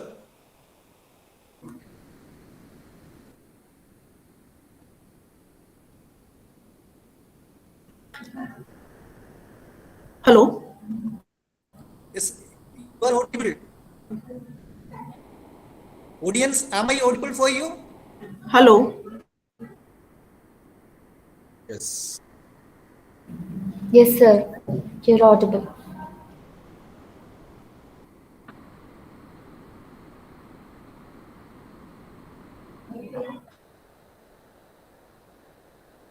Hello, good morning. Am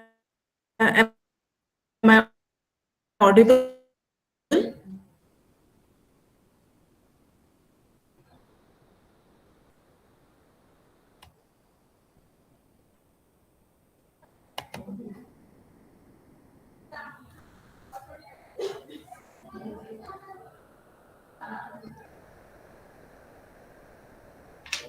Hello?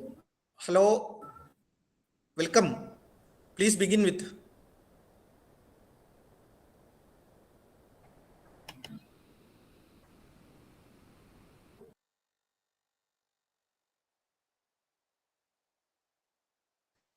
I think Madam Archana Pal has left the meeting, maybe because of some technical issues. We hope that she will join in soon.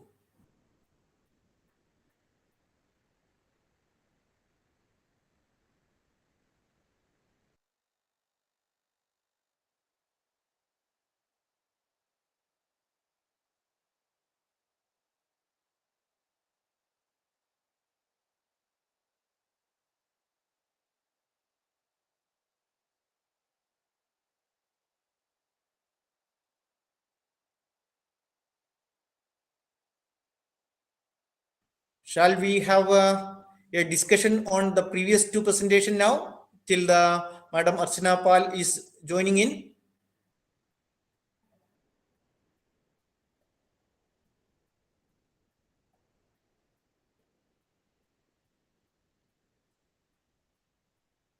Dear organizers, do you have a telephone number of Dr. Archana Pal?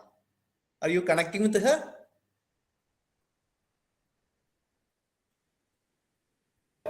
Yes, sir. Yes, sir. We're proceeding with that. Yes, yes.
Hello.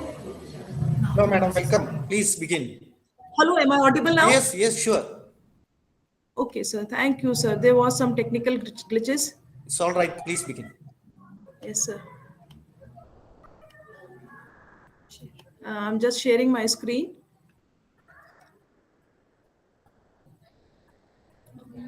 Very warm good morning. Morning. Yes, sir. I am Dr. Archana Pal from DAV College from Uttarakhand, presenting you this presentation. Is my screen visible to all? Hello? Yes, yes, it is visible. Yes, sir. The slideshow is visible. Yes, ma'am. Yes, ma'am. Okay, thank you, thank you, thank you. Now I would like to proceed.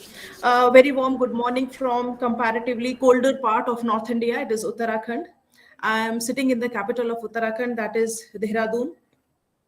Without wasting time, I would like to, since we are already off the time, without wasting my time, I would like to present my presentation, that is impact of visuals in ethnomethodological studies. Here in this presentation, I would like to show the life of Bangujars that lives in the Rajaji National Park along the foothills of Himalayas. These are the nomadic tribes that migrate from one region, from higher reaches to Himalayas to lower reaches of Himalayas.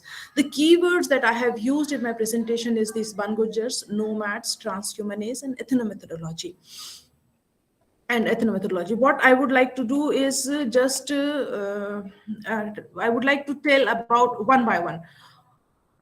This is the field of study. This is the field of study, the Rajaji National Park. These Bangujars live along the rivers that is flowing in the Rajaji National Park region, this river. And the deras of Bangujars are situated along this river.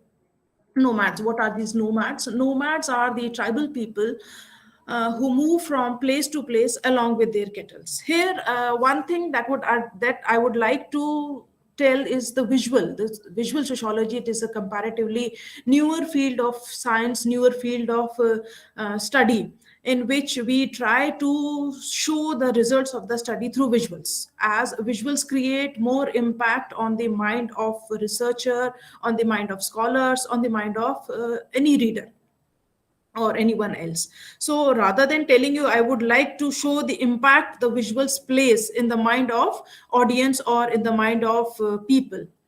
Now, transhumanism. What is transhumanism? Transhumanism is a practice of moving livestock, of moving kettles from one place to another place, especially the grazing grounds. What happens in the higher reaches of Himalayas during the winters, the snow falls and the whole of the bugyals and whole of the grounds is covered by snow. So then what happened? There is lack of fodder for the kettles. So the Gujars move along with their kettles to the lower reaches of Himalayas, along with their kettles, whole of their kettles, whole of their families, and all this. This practice is called as transhumanics. Now, what is ethnomethodology? Ethnomethodological studies are the studies that try to study or try to intrude into the daily life of the people, the practical activities, what people are involved into it, practical circumstances, what people are into it. And especially what is important in ethnomethodological studies is that researchers, ethnomethodological studies are very important in anthropological studies. Right now we are also using these studies in sociological studies, but it is importantly being used in anthropological studies when the researcher lives with the community in which he is going to study. He analyzed the daily day-to-day practices, religious practices, rituals, their what you call their daily offering to the gods, their way of talking, their culture, their language, everything, by becoming part of that group. Here, the study which is situated, it is in the Rajaji National Park. Here, these are the Gujars. This is a very photo that has been taken long back. These are the typical Gujar families who are sitting in alongside with their deras. This is the Gujar family that lives in the jungle, that lives in the forest areas of Rajaji National Park. These family, as you can see by their attires and all these things, these look like they are practicing the Islam.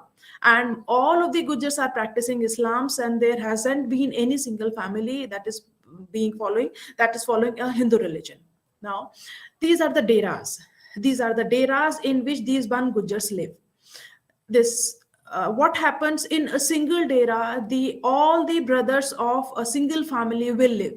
All the brothers of a single family will live means they are being a Muslim family, being a Muslim community. The marriage practices, we all know the marriage practices of a Muslim family. So in single dera, brothers will be living in a single brother along with their family will live in this hut, will other one live in this hut, will this hut and this hut.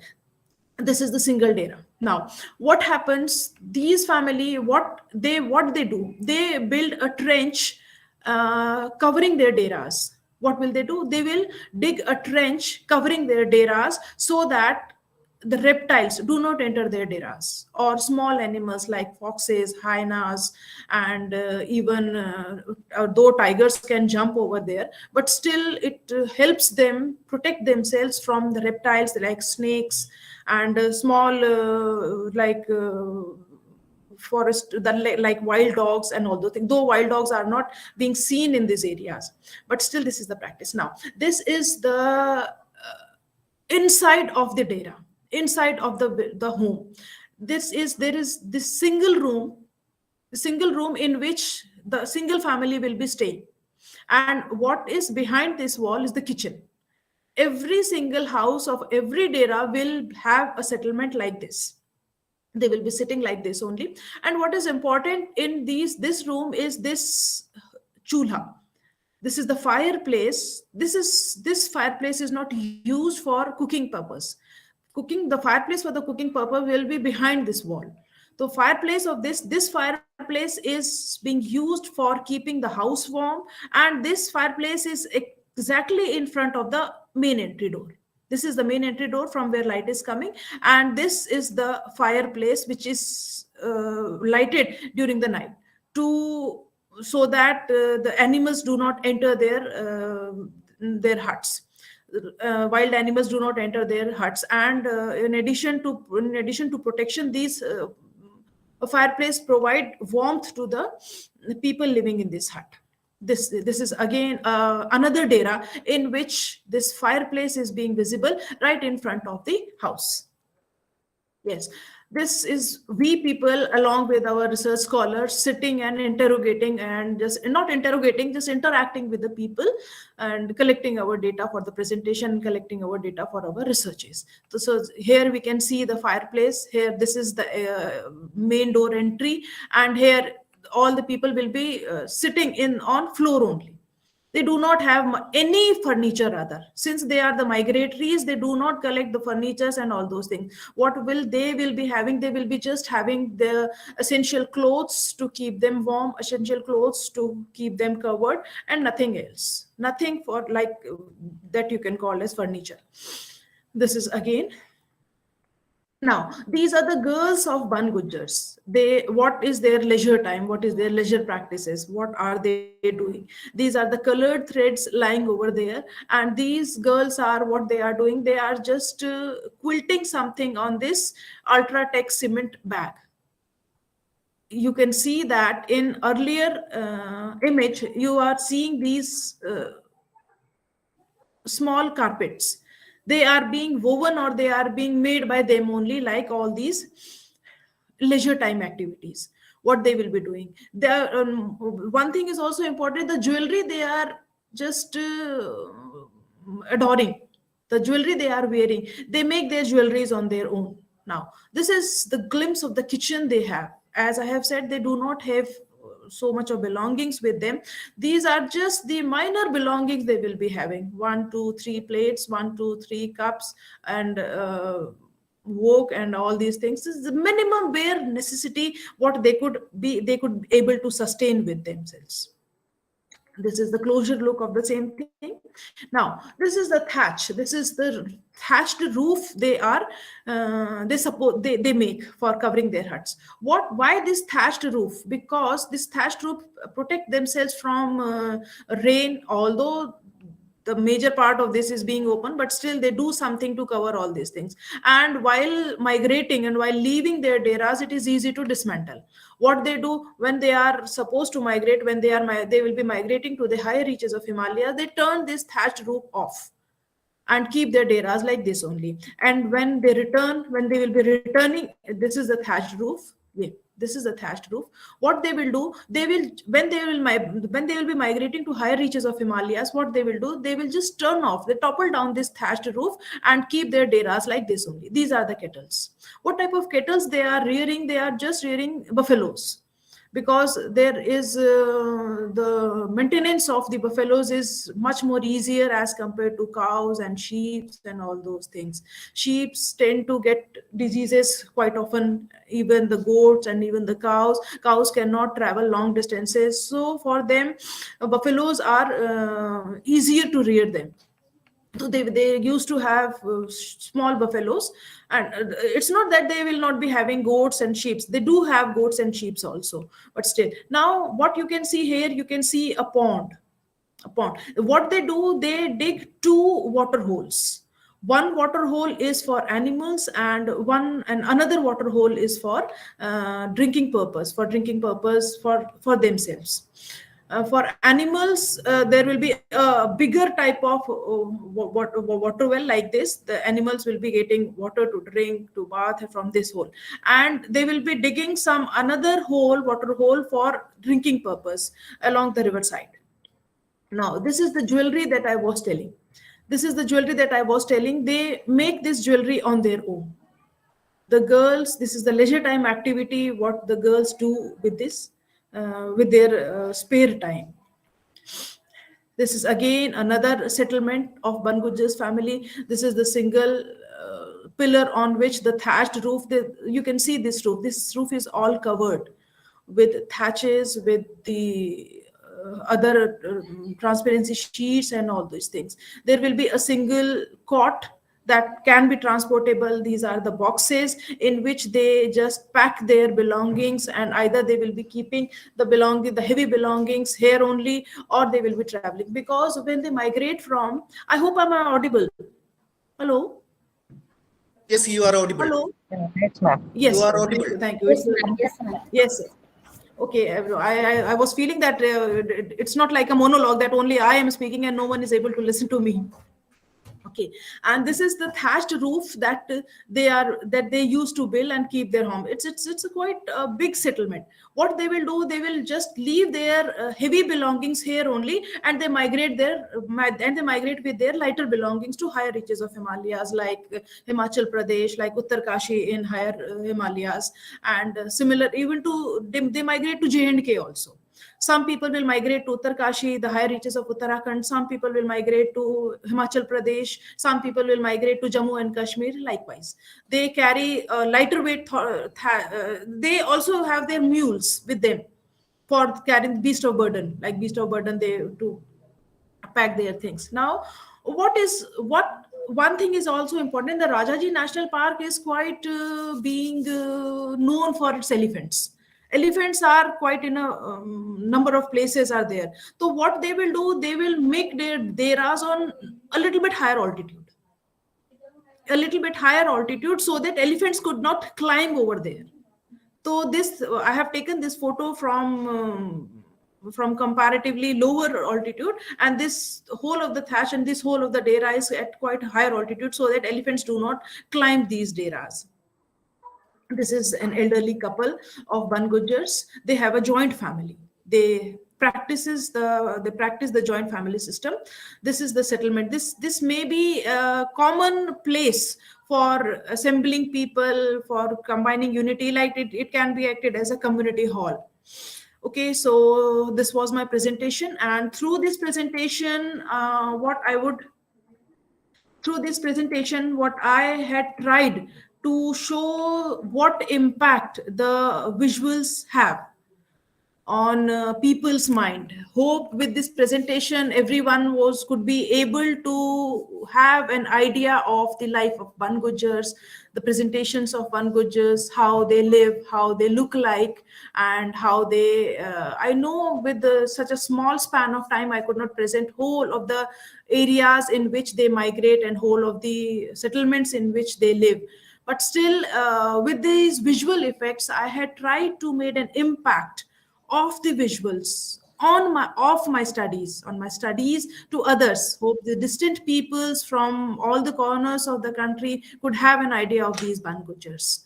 So along with this presentation, I would like to thank the organizing committee of the conference to give me this opportunity from northern part of India to connect with the people from southern part of India, from eastern part of India, from western part of India. A very hand-folded thankful. I'm really thankful to the organizing committee. With this, any questions, any queries will be welcomed. Please do participate in discussion because it was an interesting visual presentation. I hope people might have liked the presentation, Yes, the visuals. yes, Visual sociology, one of the importance of some observation on this topic, please. The importance of visual sociology is this only: to make your studies interesting. This is the importance of visual sociology. This is the importance of visuals, through which otherwise sociology, what sociology do? Sociology used to practice or used to study the abstract ideas, abstract images of society, abstract processes. Through these visuals, we are just encroaching, or we are trying to make our ways to more interactive field of studies. Okay, it's one way of analyzing the small societies and the small societies. Yeah, this is a micro study rather than a macro study. Yeah. Okay, any observation from the part of audience, please? Because Madam has joined us from a very distant place, Uttarakhand, and shared her interesting views on a special tribe population there. Very distant tribes, maybe they are nomadic too. We might have some observation in relation with our society as well. Please.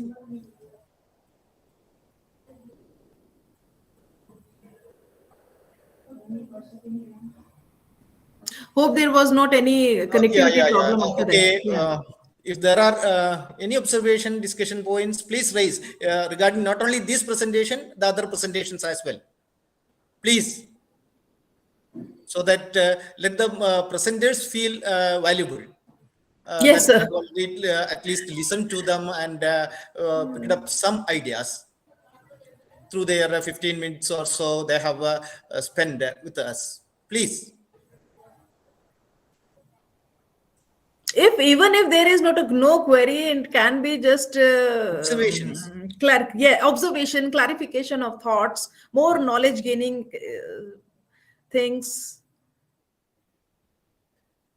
Okay, I think participants are having thought about lunch because will be in the working place or at their home. On behalf of the organizers, Council for Teacher Education Foundation, CTE of Kerala, and Mar Besolius College of Education, Sulthan Bathery, Wayanad, Kerala, which organizes the 21st Annual Convention of Council for Teacher Education Foundation and the International Conference on Transdisciplinary Approaches, Global Trends in Education, Research and Development. Please note the title, Global Trends in Education, Research and Development. This session, I think it was the first technical session, which was an online session with 3 panels. We had 3 panels with us. I think the 4th panelist is missing, isn't it?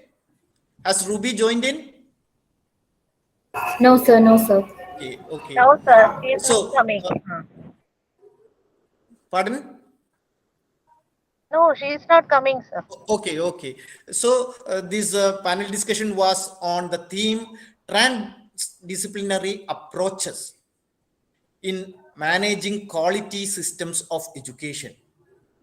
I think the panelists have done at their best to do justice to the topic.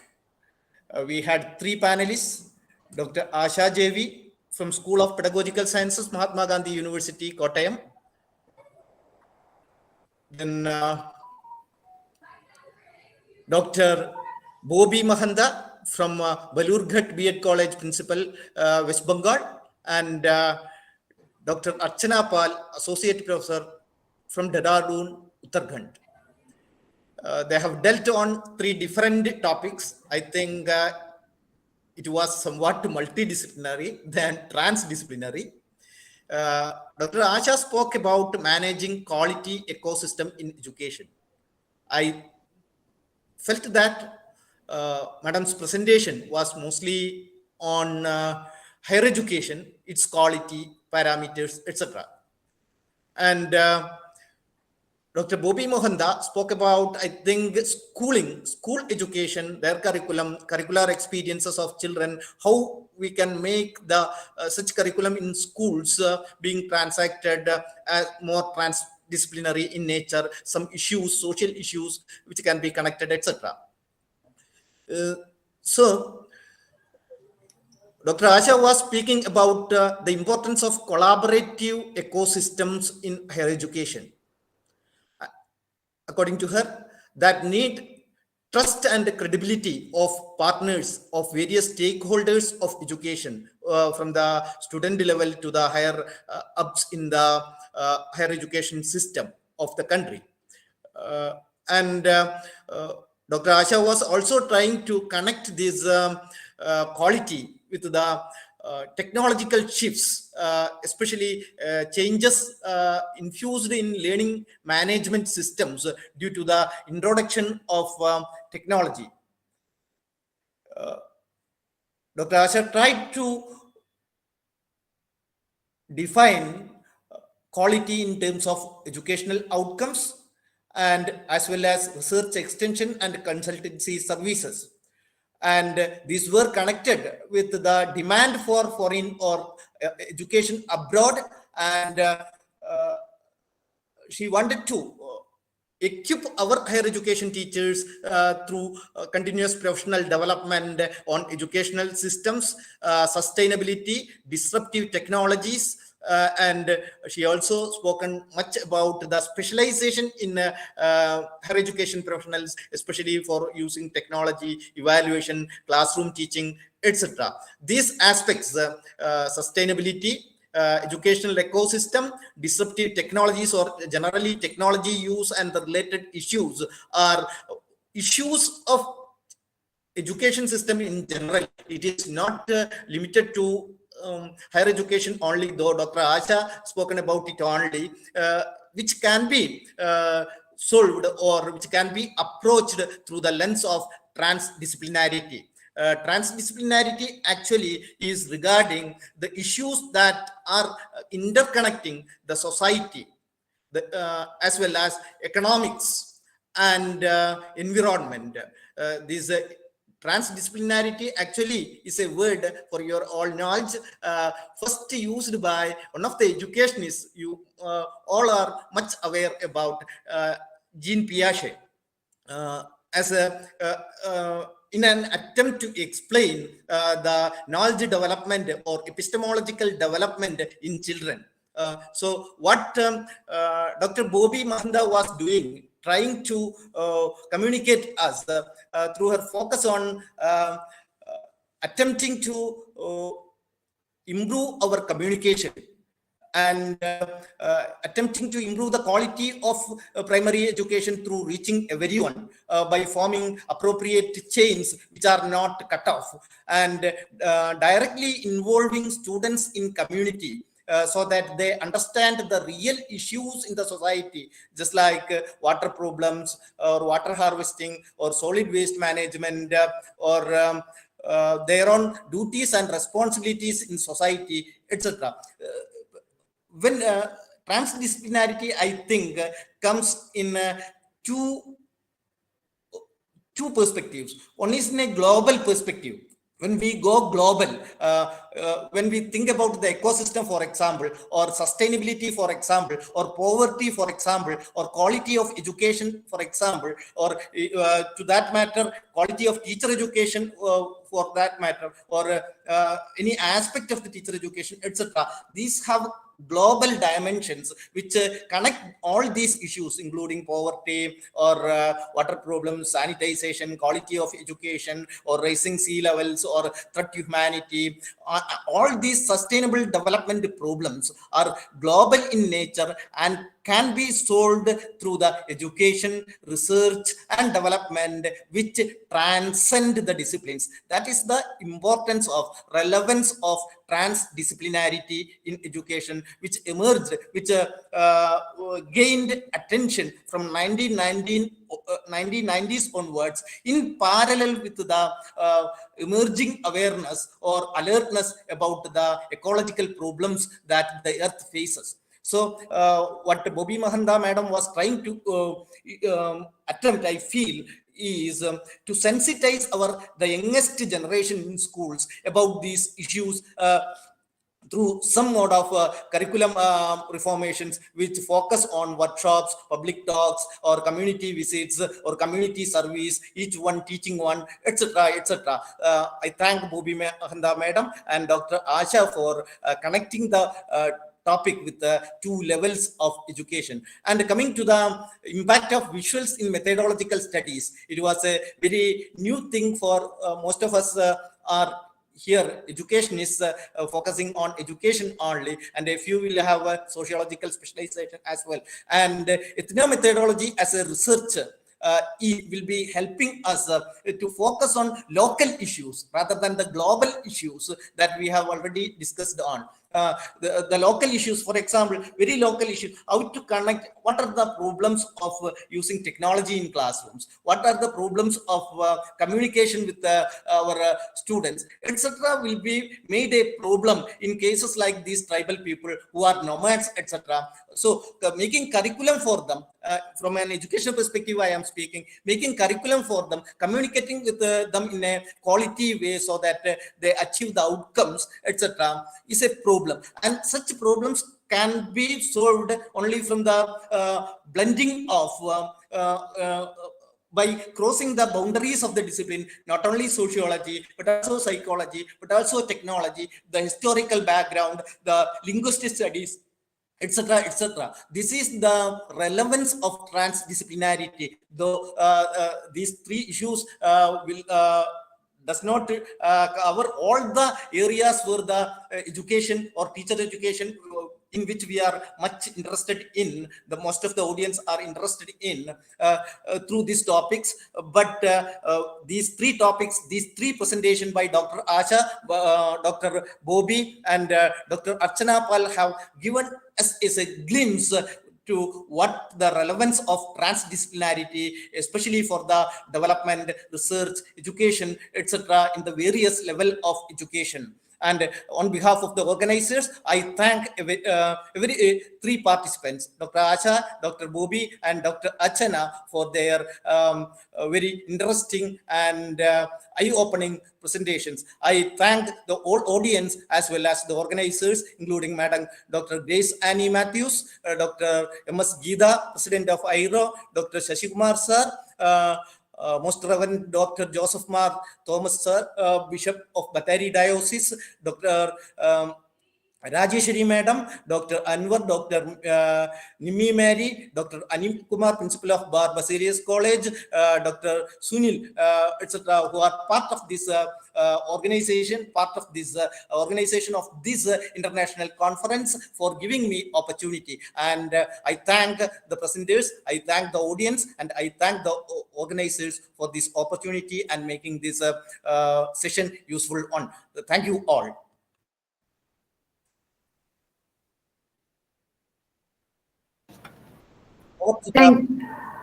Thank you, sir, for your sincere efforts to lead this panel discussion into such an effective session.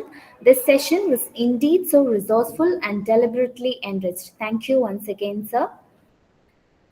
We have come to an end of our panel discussion. Regarding the same, we would like to thank all the panelists and the audience. Now it's time for lunch break. All are requested to kindly be back exactly at 1:45 p.m. for the next session regarding the paper presentations. Thank you all. Thank you all. Thank you, the organizers. Thank you, the participants. Thank you, the presenters. Thank you all. Bye. Now we have information regarding the next session. For the paper presentations, we have 6 panels. The chairmen of these panels are Panel 1, Chairperson, Dr. Vijay Kumari K, Associate Professor, Farooq College. Panel 2, Dr. Arun Kumar P, Assistant Professor in Educational Psychology, GCTE, Kozhikode. Panel 3, Dr. Joseph Kacharayil, Principal, Crescent B.Ed College, Madaipara, Parayangadi, Kannur. Panel 4, Dr. Mumtaz N.S., Associate Professor, Farooq Training College, Calicut. Panel 5, Dr. Anila Chako, Principal, St. Thomas Training College, Mukkalakkal, Thiruvananthapuram. Panel 6, Dr. Meenakshi Ramachandran S., HM, Christ Nagar Junior School, Thiruvallam.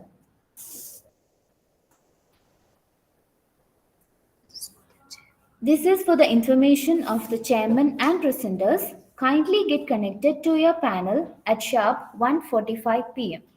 Thank you all.